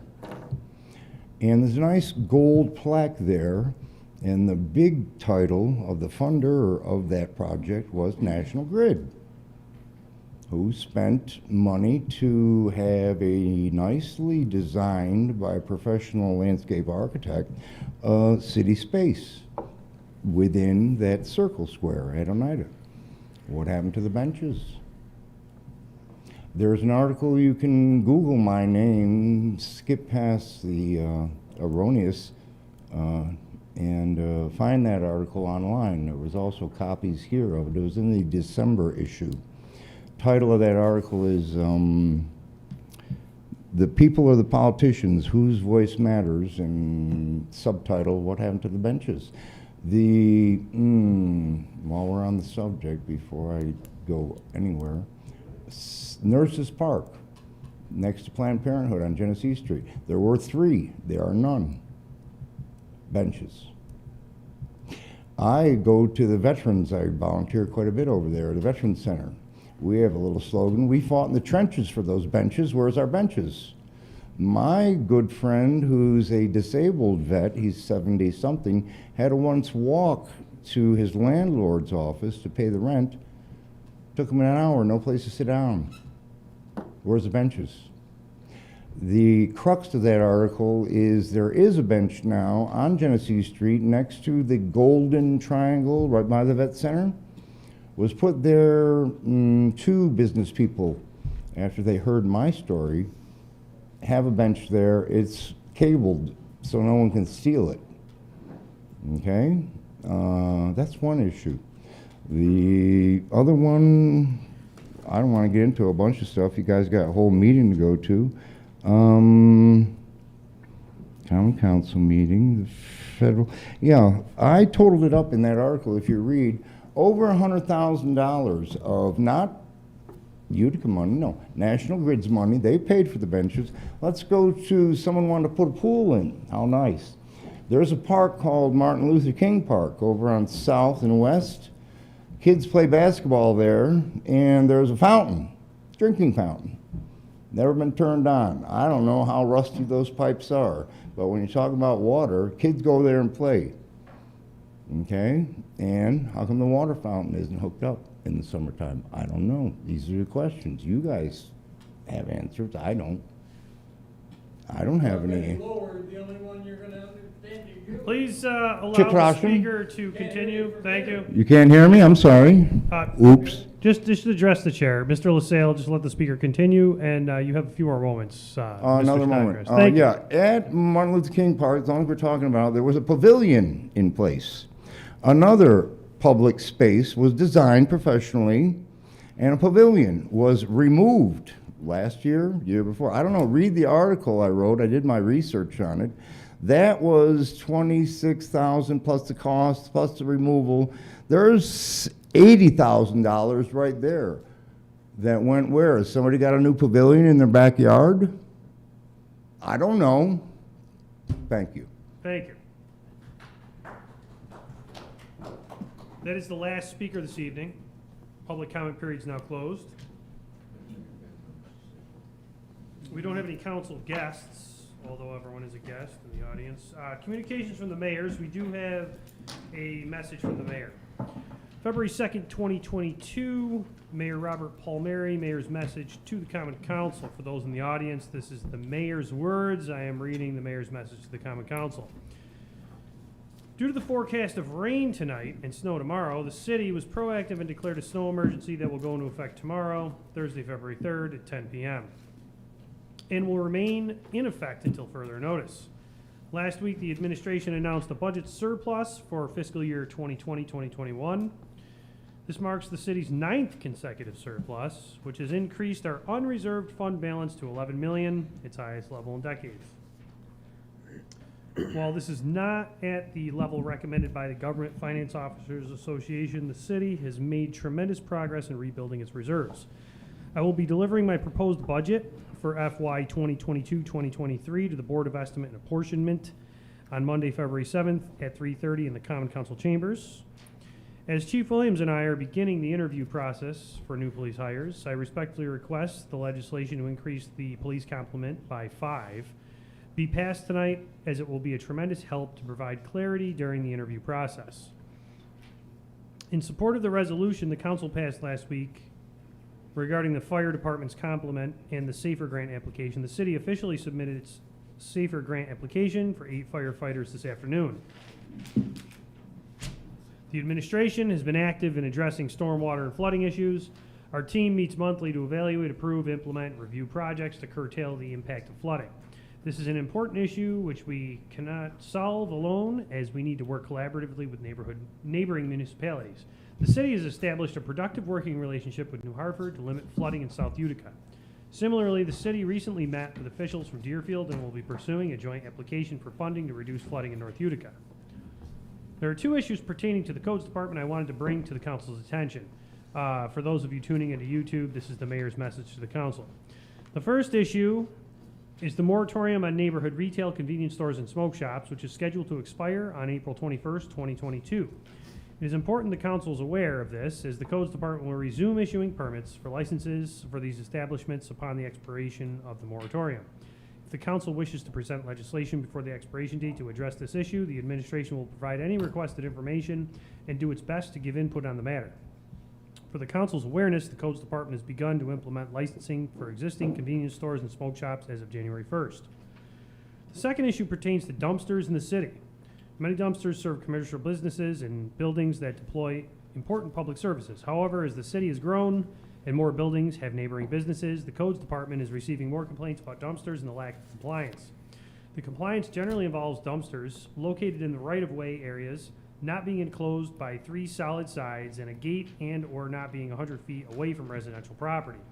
It is the administration's position that impacted businesses be given time to develop a garbage removal plan that is in compliance with the city's ordinances.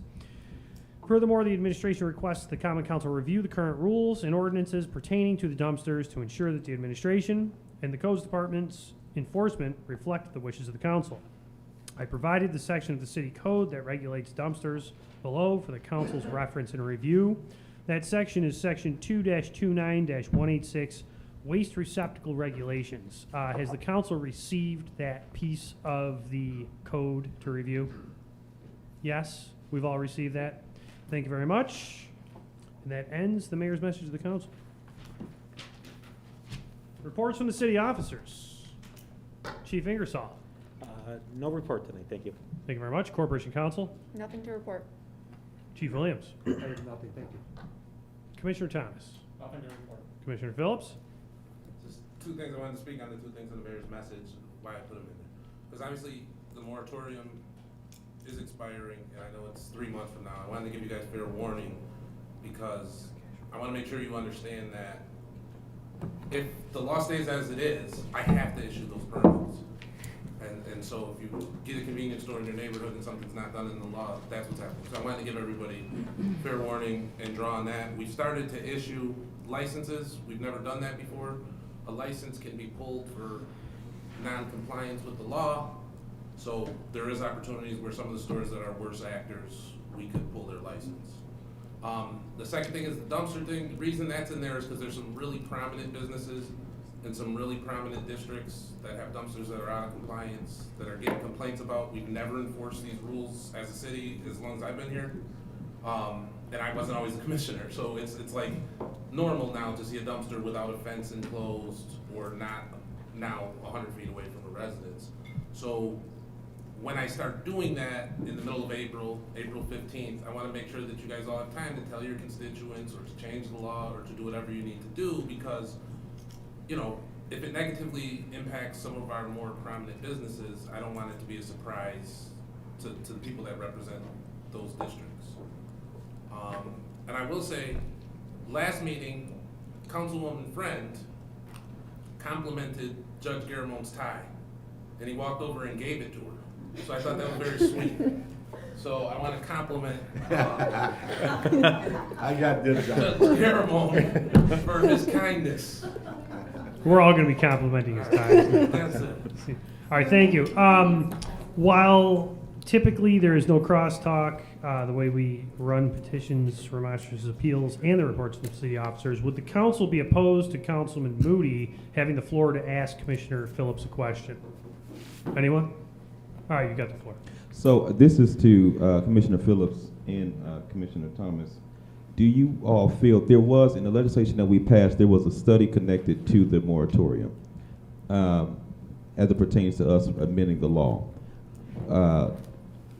Do you feel that you could make a memo to us by April of recommendations to get to a means to an end with what we were trying to limit? Or is it something that you just say the council put the moratorium, so the council should amend the law as such? If I can answer it, my office can certainly help draft new legislation, but we would need to know from the council's viewpoint what the issue was with the previous law that necessitated a moratorium. Okay. I want to send you emails. And me personally, I'd rather have, like, whether it's emails or whether it's a committee meeting, I'd rather have a back and forth than just a straight, here's what we think you should do, because it's gonna take some give and take. Hey, I could do this, maybe I could do this, you know. Sure. But extending the time, you would be open to us extending the April date? Yes, but then you run into legal questions. You can't have an open-ended, you can't just have a moratorium in place for Ever. Yeah, Okay. exactly. That's helpful. Maybe All extend right. it for another month. Are we good? Yes. All right, I'm going to return the floor back to the business of the meeting. Petitions, remonstrances, and did you have something else? Oh, okay. Petitions, remonstrances, and appeals. First District, Councilmember Katie Aiello, you have the floor. I'm all set tonight, thank you.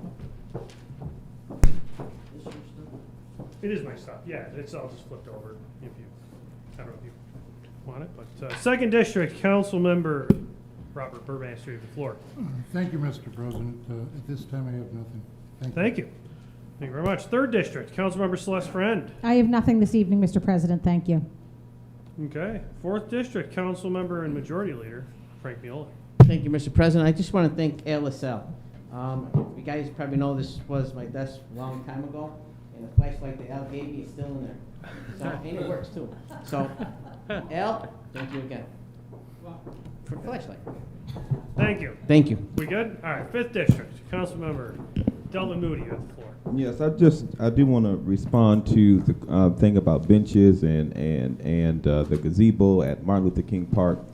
All of that comes down to a few things. Number one, we have a homelessness problem that we have not solved. Number two, we have abatement issues and nuisance crimes that simple resolution or ordinances and local laws do not fix. And it was a tough decision when you have people from all over the state, literally, coming into our community, literally, not to be graphic, but using the gazebo as a makeshift hotel room, and all of the nuisance that come with that, from defecating unto utilizing drugs in that facility. You have to make the tough decision as to, do you keep the gazebo there to be a point of nuisance crime, of drug activity, of lewd action in the public next to children playing basketball, as you have mentioned? Or do you take the gazebo and pray that hopefully you can develop legislation to mitigate the problem so you can return the gazebo back again? We have to make tough issues, and all of those fixes are not always done through legislation, ordinance, or local law.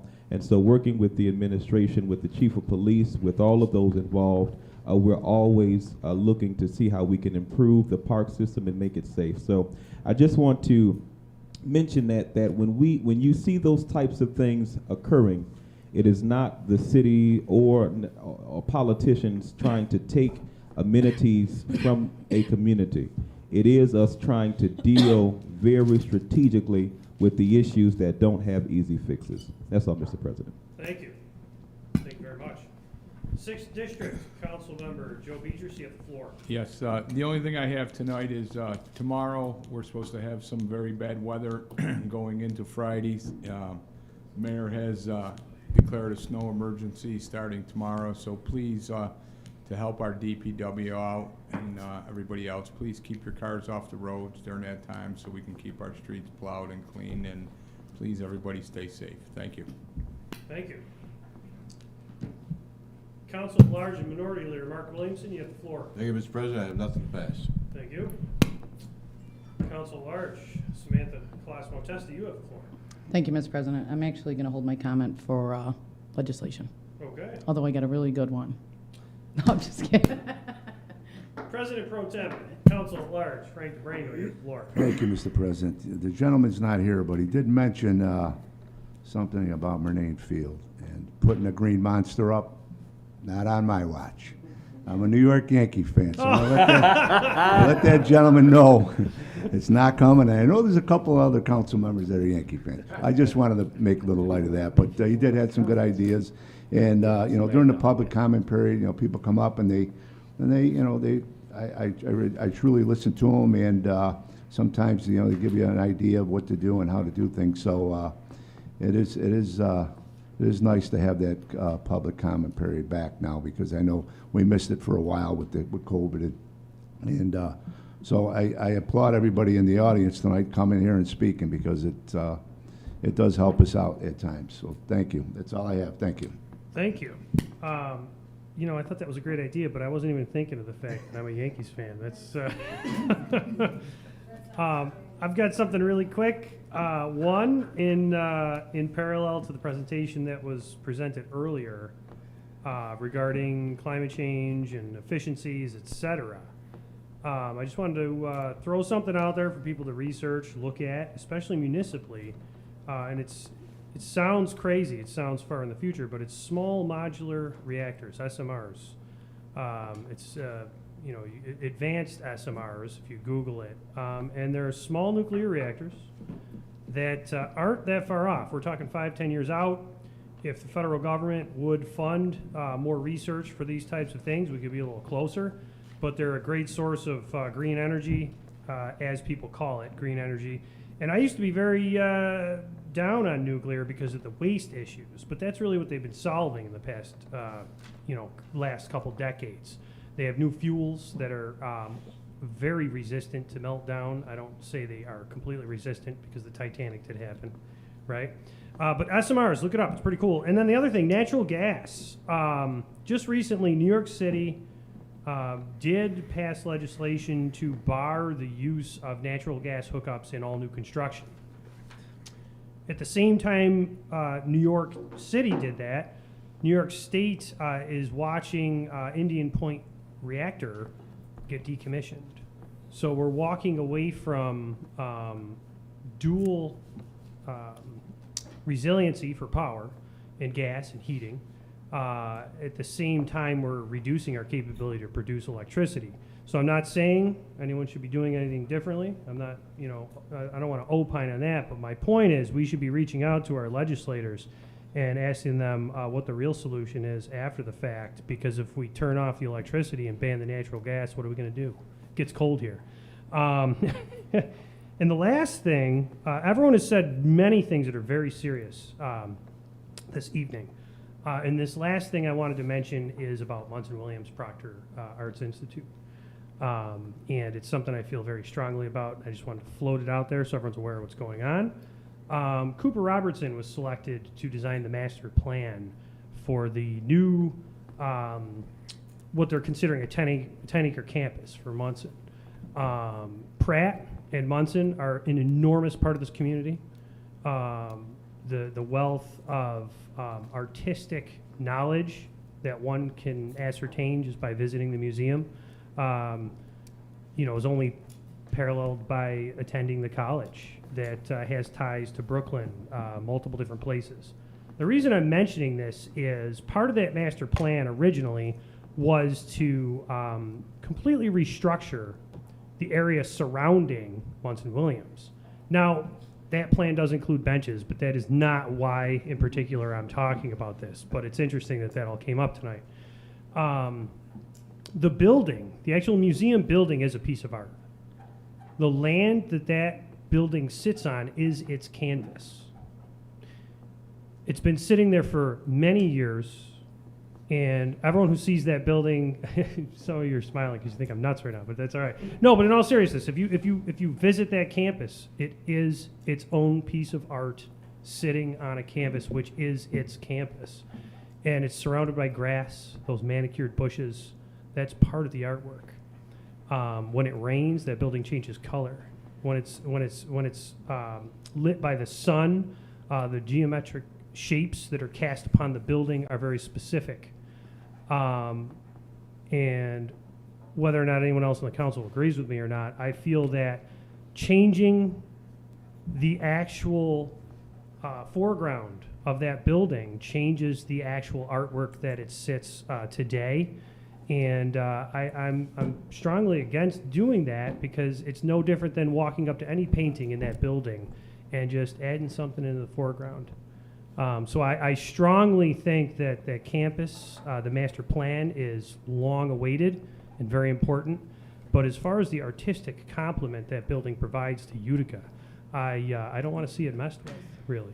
So hopefully, thank you. But I'm going to write some tactful letters to the designers, and I hope hopefully they're heard.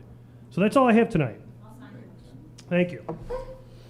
Sorry for the long-winded comments, but nuclear power and museums, All right, that ends petitions, remonstrances, and appeals. Clerk, can you please read the first resolution? The first resolution is resolution number 1, sponsored by Councilmember Friend. It's home rule message on behalf of the City of Utica requesting an amendment be approved by the New York State Legislature to Section 4173, Paragraph 3 of the Public Health Law, allowing the City of Utica to increase its fee to $20 for providing certified copies of death and birth certificates. Whereas since 1991, the City of Utica has charged a fee of $10 for certified copies of death and birth certificates with a raised seal, and whereas the New York State Legislature in Section 4173, Paragraph 3 of the Public Health Law has specifically allowed the counties of Chemung, Monroe, Onondaga, and Tompkins, along with the City of Oswego, to increase said fee to $30. And whereas the City of Utica continues to face increasing costs in providing said services. Be it resolved, the Mayor of the City of Utica, President of the Common Council, and the Common Council of the City of Utica request that New York State Legislature and the Governor of the State of New York amend Section 4173, Paragraph 3 of the Public Health Law to allow the City of Utica Common Council to adopt an ordinance to increase the fee for providing certified copies of birth and death certificates to $20 per copy.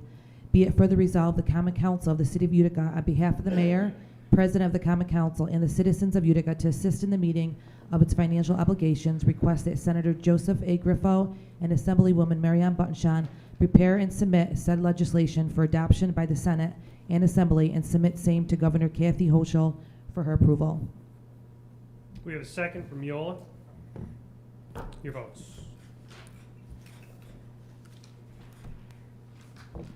9 yeas adopted. Clerk, please read resolution number 2. And remember, we have another sponsor on this. Resolution number 2, sponsored by Councilmember Aiello and Colosimo Testa, Commissioner of Deeds. Be it resolved that the Common Council does hereby appoint the following person as Commissioner of Deeds in Utica, New York, for a 2-year term commencing February 2nd, 2022 and ending December 31st, 2022. Frank Becerra. Have a second? Second, Samuel. I heard it. Yep.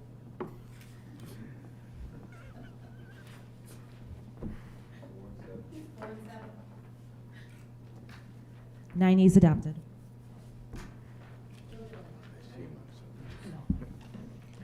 Resolution number 3, sponsored by Councilmember Aiello, Commissioner of Deeds. Be it resolved, the Common Council does hereby appoint the following person, Robert Warren Buttonshaw, for Commissioner of Deeds in the City of Utica, New York, for a 2-year term commencing February 2nd, 2022 to December 31st, 2022.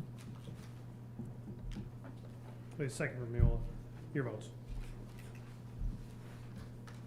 9 yeas adopted. Resolution number 4, sponsored by Councilmember Friend, Commissioner of Deeds. Be it resolved that the Common Council hereby appoint Terrence C. Gilbert as a Commissioner of Deeds for the City of Utica, New York for a 2-year term commencing February 2nd, 2022 to December 31st, 2022. Clear the board. We could just vote it on these as a block, We can't, though. Second's DeBrango on that one. the resolution. Well, 4. 4? There we go. 9 yeas adopted. Resolution number 5, sponsored by Councilmember ILO, Commissioner of Deeds. Be it resolved, the Common Council hereby appoints Lucretia D. Hunt as a Commissioner of Deeds for Utica, New York for a 2-year term, February 2nd, 2022 to December 31st, 2022. Second. Second is Moody on that one, actually. Yeah. It's like Jeopardy. Yeah. 9 yeas adopted. Can we skip to resolution number 10? With all the commissioner deeds anyway. 10? I mean, there's a request on the floor, but hold on.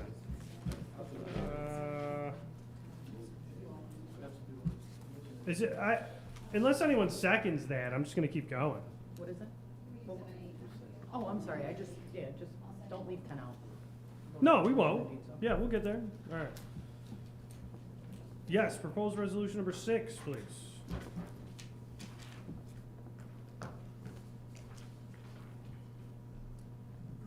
Proposed resolution number 6, sponsored by Councilmember Friend, a resolution by the City of Utica Common Council approving and endorsing Uptown Theater for Creative Arts as applicant for the Uptown Theater renovations project and its application to National Grid's grant under their Urban Center Commercial District Revitalization Program. Whereas the future prosperity of our city depends in part of the success of our cultural and artistic institutions, and whereas the Uptown Theater for Creative Arts as applicant desires to apply for a $250,000 in a financial assistance through National Grid's Urban Center Commercial District Revitalization Program, and whereas the application proposes funding to assist the Uptown Theater for Creative Arts to complete building renovations to this downtown anchor building at 2014 Genesee Street in the City of Utica. And whereas the proposed funding will contribute to an ongoing community revitalization effort, and whereas the grant application requires that the applicant obtain approval and endorsement of the governing body of the municipality in which the project will be located. Be it therefore resolved that the Common Council of the City of Utica approves and endorses the National Grid's Urban Center Commercial District Revitalization Program for assistance prepared and to be submitted by the Uptown Theater for Creative Arts as applicant. I'd just like to make one motion to that and add in, be it further resolved that the City of Utica has no fiduciary responsibility by passing this resolution.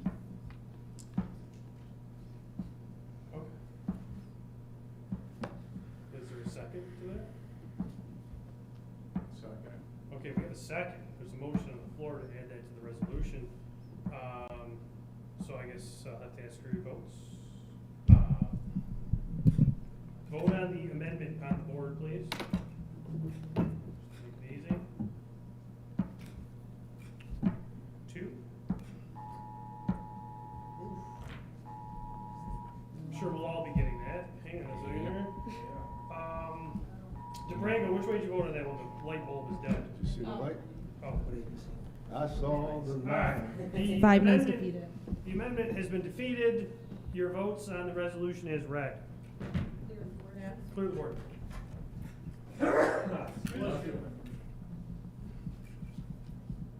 Sorry, I'm allergic to Amber Alerts apparently. But in all seriousness, hang on a second. Fix that bulb on that. I do want to see what's going on here.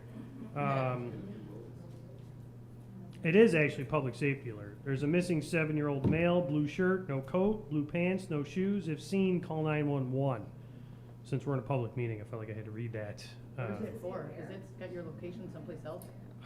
The chief is checking, I believe. Okay, good. Thank you. Yeah, it's weird that I only got it. 9 yeas adopted. Maybe I'm a time traveler. What? Resolution number 7, sponsored by Councilmember Miola, Commissioner of Deeds. Be it resolved that the Common Council does hereby appoint Hanka Grabovica as Commissioner of Deeds for the City of Utica, 2-year term commencing February 2nd, 2022 to December 31st, 2022. Second from Friend, your votes.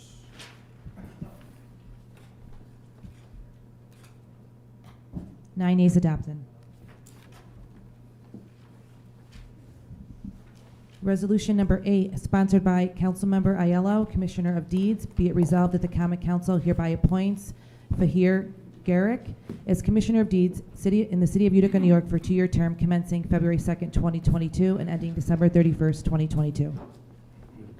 Second from Burmaster, or I'm sorry, DeBrango. Your votes.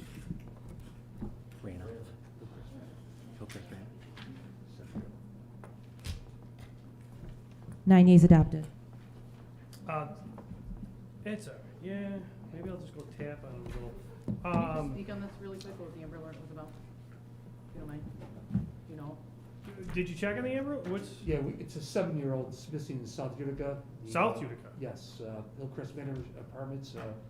We have our entire police department up there now looking for the 7-year-old boy. And I'm going to be honest with you, I just freaked out a little because I have a 7-year-old that lives 2 blocks from there. Okay. I wonder why none of us, why we all didn't. Yeah, why did I only get it? Maybe because of the address. I'm on Crestway, so maybe it was a radius-based thing. I got it too, but I'm Crestway too. Yeah. Oh, true. And if Ed was here. Yeah. It's a rough neighborhood, huh? Yeah, 90% of this room lives on the same street. No, I'm kidding. No. All right, but in all seriousness, yeah, if I want to read that again because there are people on YouTube. Where did it go? It's gone. Yeah, it goes away. Yeah, they said a 7-year-old, but no. Why would they- No coat, no shoes. No, I thought it said blue coat. Or, that's Something. just not- You have it now? Okay. All right, so check your local news on that because that's a very serious matter and the police department is there. Yeah, I was reading this while that all came in. Resolution number 9, I'm not going to have the clerk nor am I going to read in its entirety. Motion to move to the committee, Mr. President. All right, so there's a motion to place the resolution in support of the replacement of all lead service lines, private and public property in Utica, sponsored by Klaus Matesta, Beatrice, and Williamson, to committee. Is there a second? We have a second from Burmaster. Any opposed to placing that in committee of the whole? It's in. Thank you, Mr. Morris, for coming to the council meeting and presenting that. Resolution number 10. Resolution number 10, sponsored by Councilmember Miola, Commissioner of Deeds. Be it resolved that the Common Council does hereby appoint Robert Matai as a Commissioner of Deeds in the City of Utica, New York for a 2-year term commencing February 2nd, 2022 and ending December 31st, 2022. Aiello's the second. Any, your votes. Sorry, I just want to call my house, see what's going on. We're on 10. Yes. Thank you. Your votes? 9 yeas adopted. Thank you. Yeah, I really do, actually. Just give me I'd one like to make a second. motion for a 5-minute recess, Not recess, even please. 5 minutes, just Not 2 even seconds. I just 2-minute wanna recess. call here and Thank there. you.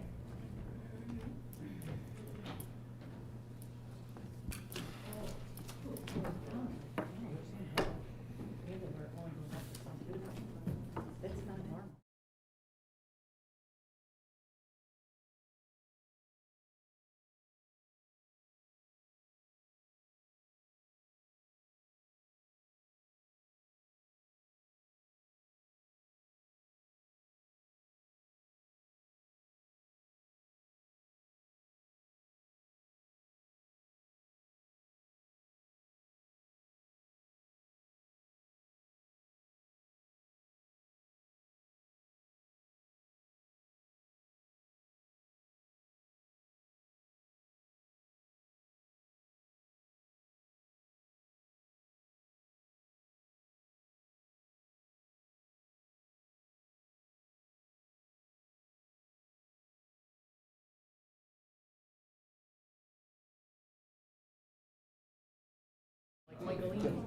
Thank you. All right, so everyone in the room, the kid has been found, which is really good. Cold out there, too. All right. Chief, is it public knowledge? All right, we're coming back from recess. We are coming back Motion from to commence. recess.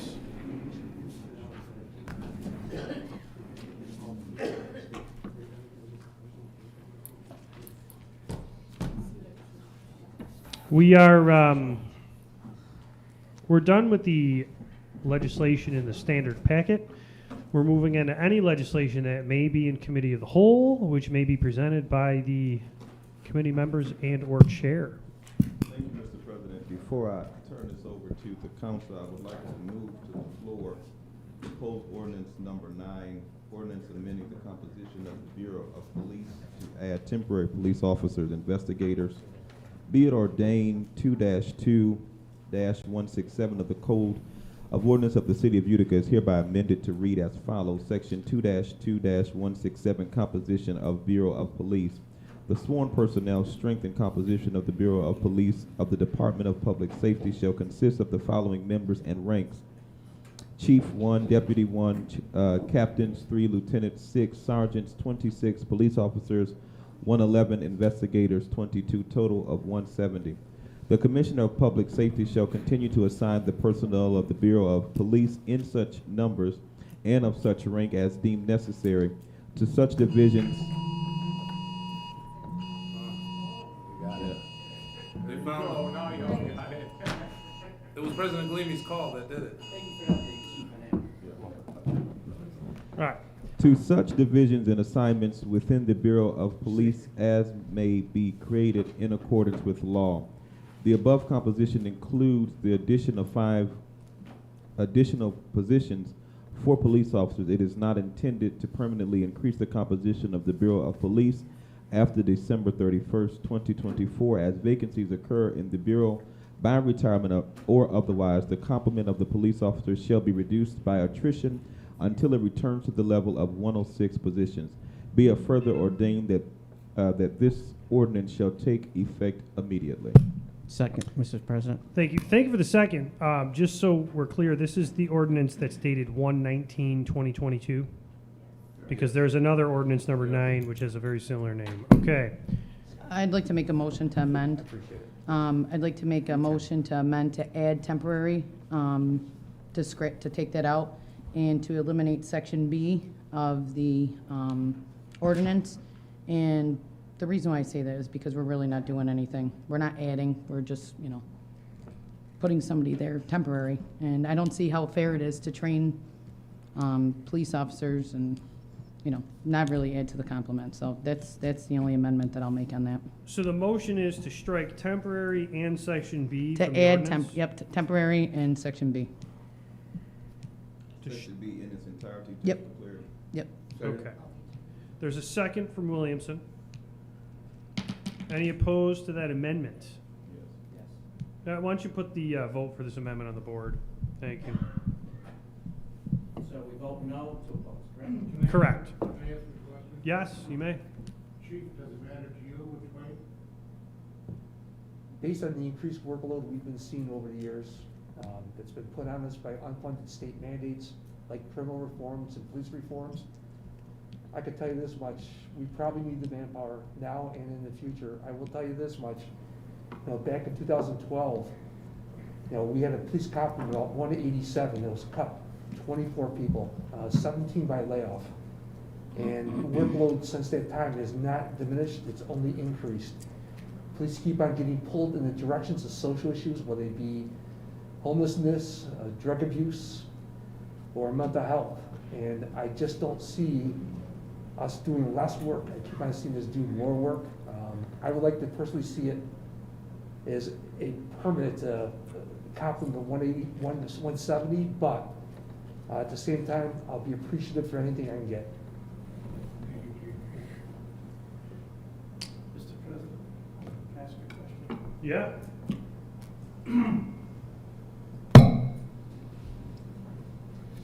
I presume you're talking about the number 9 of 1/19/22, am I correct? Yes, Your Honor. Yep. And as I understand it, the present complement of the Utica Police Department is 165, is that correct? Currently, yes.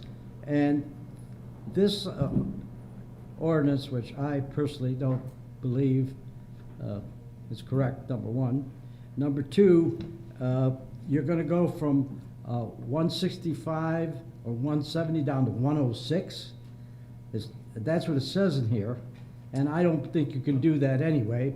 because you cannot take away the power of the Common Council whenever this grant expires. Can I answer your question really quick? Yes. No, I believe it should be capitalized, but in the first sentence it says the above composition includes the addition of 5 additional positions for police officers.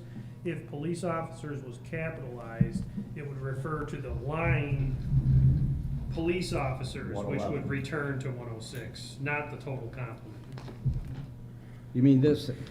This is gonna go to 106? Yeah, exactly, Yeah. exactly. Yeah, but that would be a reduction of the 106, and 8 doesn't, 5, it makes 111. You say that's what it is? Yeah, they've got Yeah, the, they've I got the understand. new, yeah. Okay, But that isn't the way you change the complement pursuant to 134 of this second-class cities law.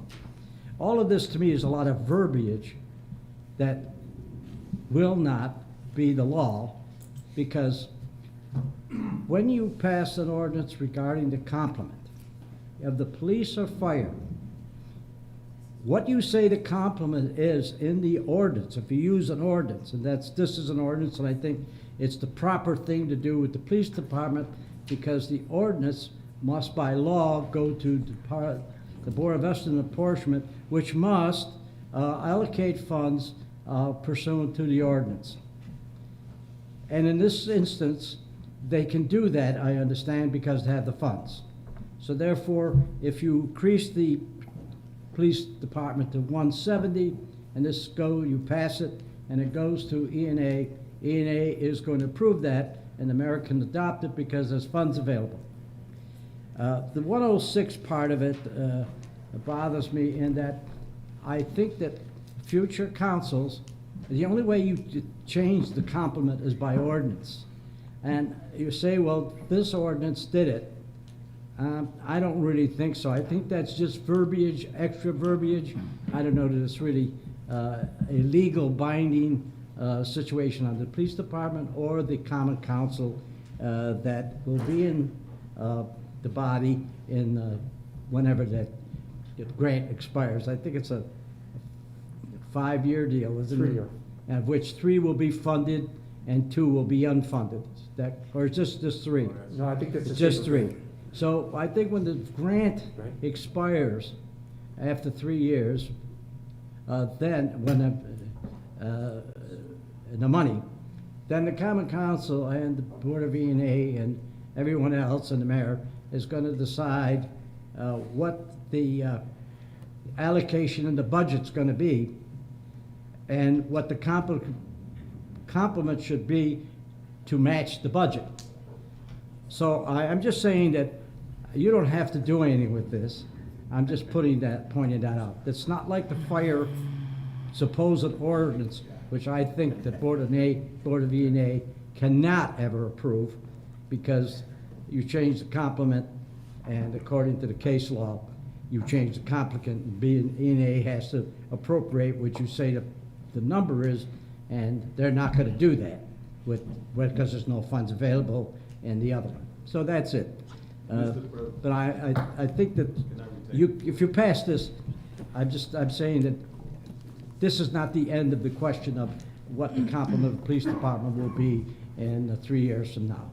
Okay, that's all. All right, so Councilwoman Clausen. I was just letting you know, then I'll go Brando, after. Then Moody. Technically, I never relinquished the floor that I had. Oh. I've been gracious to give it to I other apologize. I actually made an amendment, so mine kind of relinquished its Hold on. point of order. Hold on. Point of order carries. So then if that's the case, The let's amendment was move. defeated. So if that's the case, let's move the point of order in discussion. No, that's not the way a point of order works. No, but- point of order is just a parliamentary inquiry. But that's. No. We can move the question. We Yes. can move the question. You would like to move the question? Yes. Yes. I'm a parliamentarian too, so don't. However, I did make an amendment on top of that. Well, the point of order was. We never took a vote And on you're my. requesting to move the question. We never took a vote on my amendment. Councilman Williamson made a There is second. a preceding motion, which Thank even you. in our rules, the amendment does precede the original question. Thank So you. we do have to finish with her amendment. Thank you. So your votes. Hang on. Wait, but it was. We're voting on the amendment Yes. to remove section B. And before we temporary. get to that, there was a point of order, then there was a parliamentary And I would inquiry. like- Do you want to comment on things prior to the amendment being voted on? That's Well, what I was trying to get it to. doesn't pertain to this. If it doesn't pertain I to the wanna- I amendment- want to add another line on there, but Oh, yeah, then we have to wait. Okay, that's what I was asking. Councilman, yeah, there we go. Ooh. All right, so the amendment is defeated. So now, according to Judge Garamone, we can't pass this ordinance in its entirety. No, I'm just saying, he just said that the way it's presented No one is has, wrong. no one has appropriately requested the floor. Judge Garamone is special counsel to the council, and it is a legal opinion, and as Judge Garamone will always say, the council can do as the council wishes, which sometimes causes weeks of work, now doesn't it, Stephanie? But, Councilman Read in the DeBrango, fact. you have the floor. no, just for clarification, No, I'm good. I just want you to have me here. Oh, yeah, you're in queue for sure, because she was, you know, yeah, I got you. All right. I just want to propose, just for clarification, it says police officers, it should be, capital letters, I guess, shall be reduced by attrition until it returns to the level of 106 positions. Maybe add the total number of the Bureau of Police will be reduced to 165. I mean, at the end of that line, something to say the total would be reduced. This way would clarify it a little bit more, that's all. I second. All right, now, before we, all right, we have a second on that, but, because I feel like all of this is germane, I would like to give the floor to Councilman Moody before we vote on that amendment. Would you like the floor? Yes, so. All right, perfect. As I understand, and please, the judge and the Corporation Counsel can clarify this, but as I understand that this ordinance is not illegal. The question here, the legal question here, is that if the B clause of this is sufficient enough to decrease the complement in the future, right? That's the argument that the judge is making. So it is nothing prohibiting us from passing this legislation now, and, right, to those who think that we should not have attrition, the argument can be made in the future that this B clause does not meet the standard to reduce the complement for those that have an argument that attrition should not be in there. It also satisfies our desire to have the attrition in there, and if a later council at 2024 decides that this is not the standard, can introduce another ordinance whereby which they can formally, definitively reduce the complement of the police officers. So I don't see why this can't pass or any legal question here. It really is a great place that satisfies both arguments with regard to passing this ordinance forward. Judge, I've got a point of order. I got a question for the judge. So basically what this legislation. Hold on 1 second. I'm good. Thank He said you. he was done. No, I just wanted to make sure. Judge, so what this legislation states is after December 31st, 2024, as vacancies occur in the Bureau by retirement or otherwise the complement of the police officers, what it's stating is that those 5 positions go back to 165. So how does this legislation state 170? And that's my point with the argument between the police and the fire. If we're making this argument for one piece of legislation, you got to make the same argument for the other. So I disagree with you in some aspect. When you say the other, which one is talking So I'm talking about the fire. So what you're saying, but listen to me, just listen to me. Let me finish this question. So what you're saying at one point is that we can't pass a piece of legislation stating that this it reverts back to 165. Basically what this says is that, correct me if I'm wrong, after 2024 through attrition, the complement goes back to 165, does it not? Well, Because you're eliminating those 5 positions. According to what you're saying here, yes. Okay, so let me ask a But question. I'm saying to you. How do you pass what one I'm piece of saying to you, legislation? That you're doing it in reference. He said it earlier. But the number that you say for what the police department is the number that you have on this piece of paper. Now supposedly in 2024, somebody is going to say, now the police department is 165 because of an ordinance passed back in January of 2022. I'm just saying to you that I don't necessarily think that's the way it works. I'm saying that the 134 requires an ordinance that says that actually goes to E&A and follows that process. This particular ordinance is really bypassing E&A. You see what I mean? In other words, there's a different E&A in 2024. There's a different council, and the statute's clear. When the council reduces or adds to the police or fire, they do it by ordinance, which is then referred to Board of E&A, that if there's vacancies, must fill the vacancies and do what the council says. That's right. And I'm saying to you, to say that it's automatically going to happen this way without an ordinance, another ordinance being passed, I think is doubtful. I don't disagree with you at Okay. all. I'm Now- agreeing with you now, 110%. So what? So let me ask you a question. Because- How does this? Just let me add one more thing. The case I keep referring to, Timpano versus Hannah, the Supreme Court on the appellate division clearly says that you increase or decrease the fire department by ordinance. It's contemporary.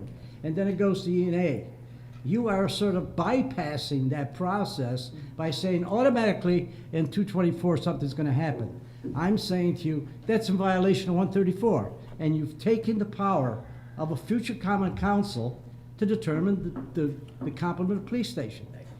Now, the reason the fire is different is because if you pass an ordinance about the fire department, that has to go to E&A, and E&A must fill the complement, because that's what the statute says, or fund the positions.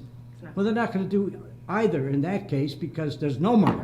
And they're not going to put $700,000 in the budget to comply with the ordinance. That's why a resolution was proper. Now, again, in 2011, we made a mistake by doing both contemporaneously.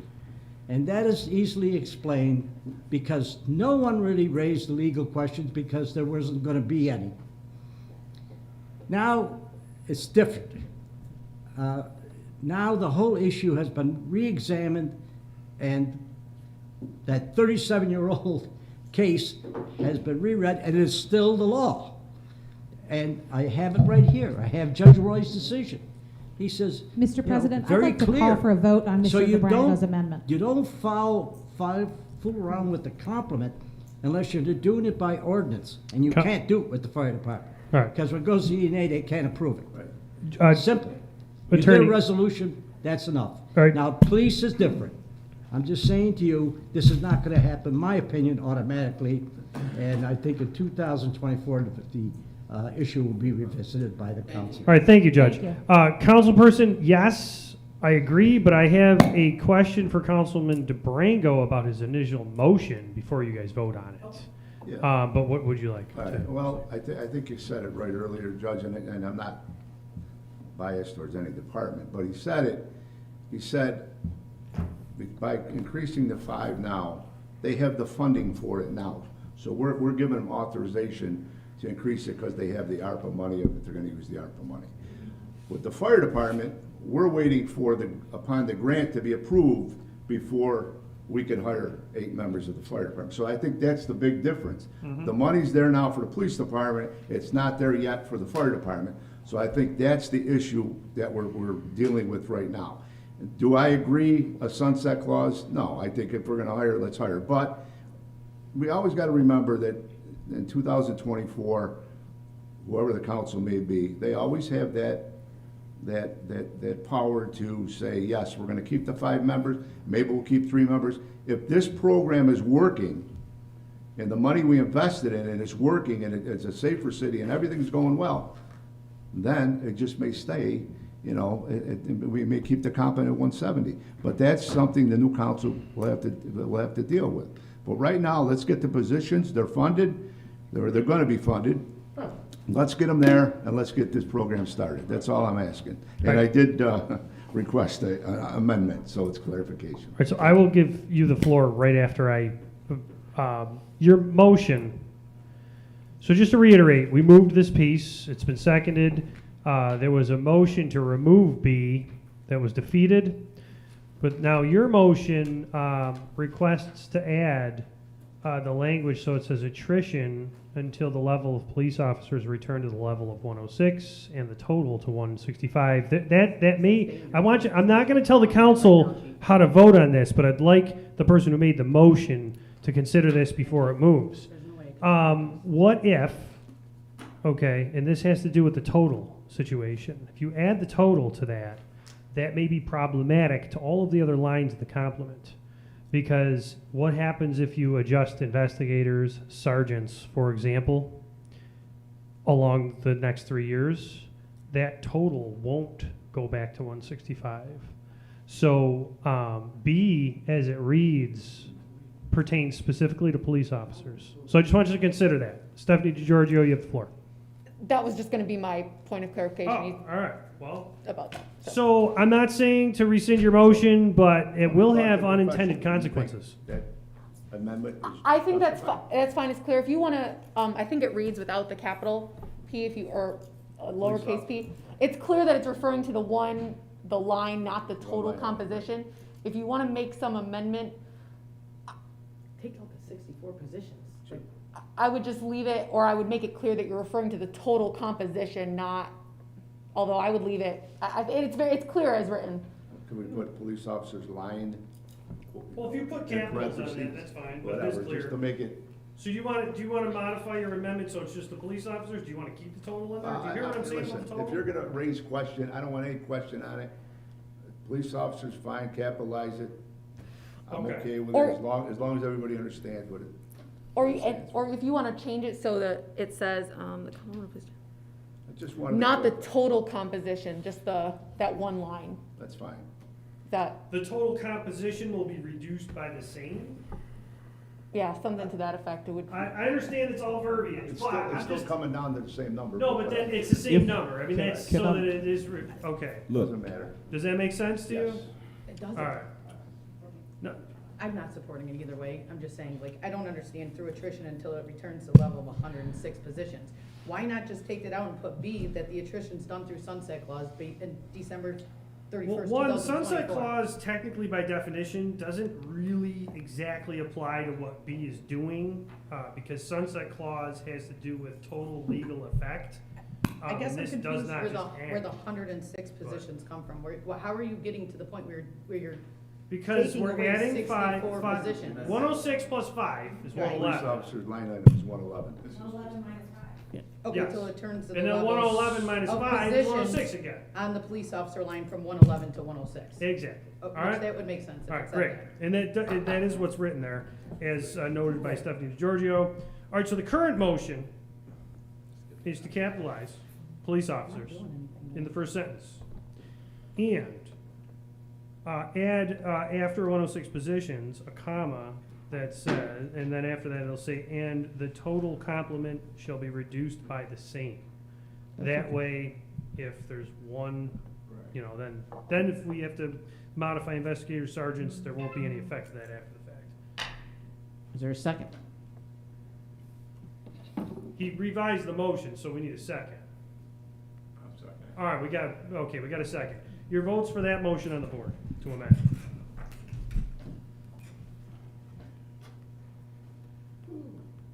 All right. 9 yeas. Could we go to the original question, Mr. President, for the legislation? Yeah, we can. Your Thank you. votes on this legislation is amended. We got to clear the board? Thank you. The $1 million question, literally. All right. 9 days. All right, Mr. President, I relinquish the floor to Councilperson Carrasco Testa. All right, Councilperson Test, you have the floor. You have some pieces in committee.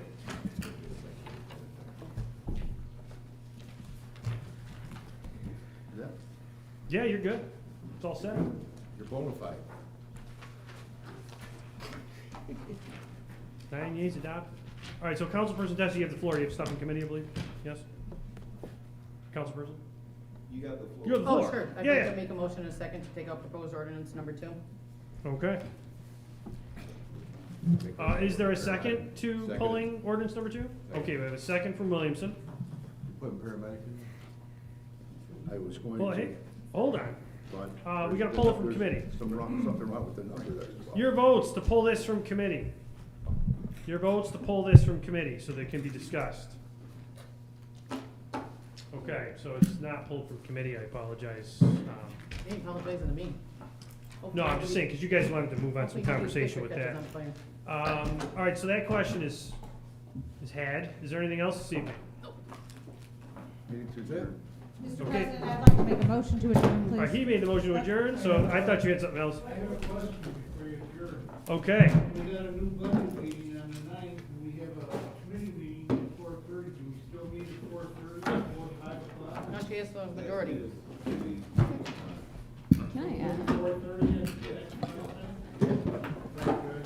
Actually, I need everyone to sit for a minute. Councilperson Aiello has requested to before we adjourn, qualify her vote on that last piece. You can't qualify your vote after the vote's taken. We do that all the time. Well, I'm just saying, point of All right, order. well, she's going to qualify her vote. Everyone sit down. All right, thank you. Yeah, You have the floor. Thank you. I just wanted to address, well, first thank all the fire department who have met with me this past week and just explained every little detail. I really appreciate it. It's complicated to understand. With the SAFER grant, I was originally told we needed legislation to pass the grant. I read through the 70-page application. I asked people, I called FEMA today. They have a Brian Thomas themselves. That's our regional district contact. I called the other hotline, and we don't need legislation to approve for the SAFER grant to be considered or approved or applied for. So if there is confusion on that, I just wanted to clarify. If you could, I would actually like it in writing from the person that you talked to. Yeah, I have a recording of the phone I call, would appreciate it. and you can also call them. Thank you. I don't have a problem. As far as terms and conditions, there wasn't anybody who could point out that line of that we needed it. So just thank you for everybody. If you have any further. Thank you. And just to clarify, that would refer to the other resolutions that you voted on as well, Councilperson? The other two resolutions? I'm asking you a question, since you talked to FEMA. The other two resolutions that were voted on and approved, that were all up in arms about being required or not, you're stating that those were also not required? No. The two resolutions we passed before the SAFER grant was applied. Okay. All right, thank you. All right, now the meeting's adjourned. Thank you. Thank you.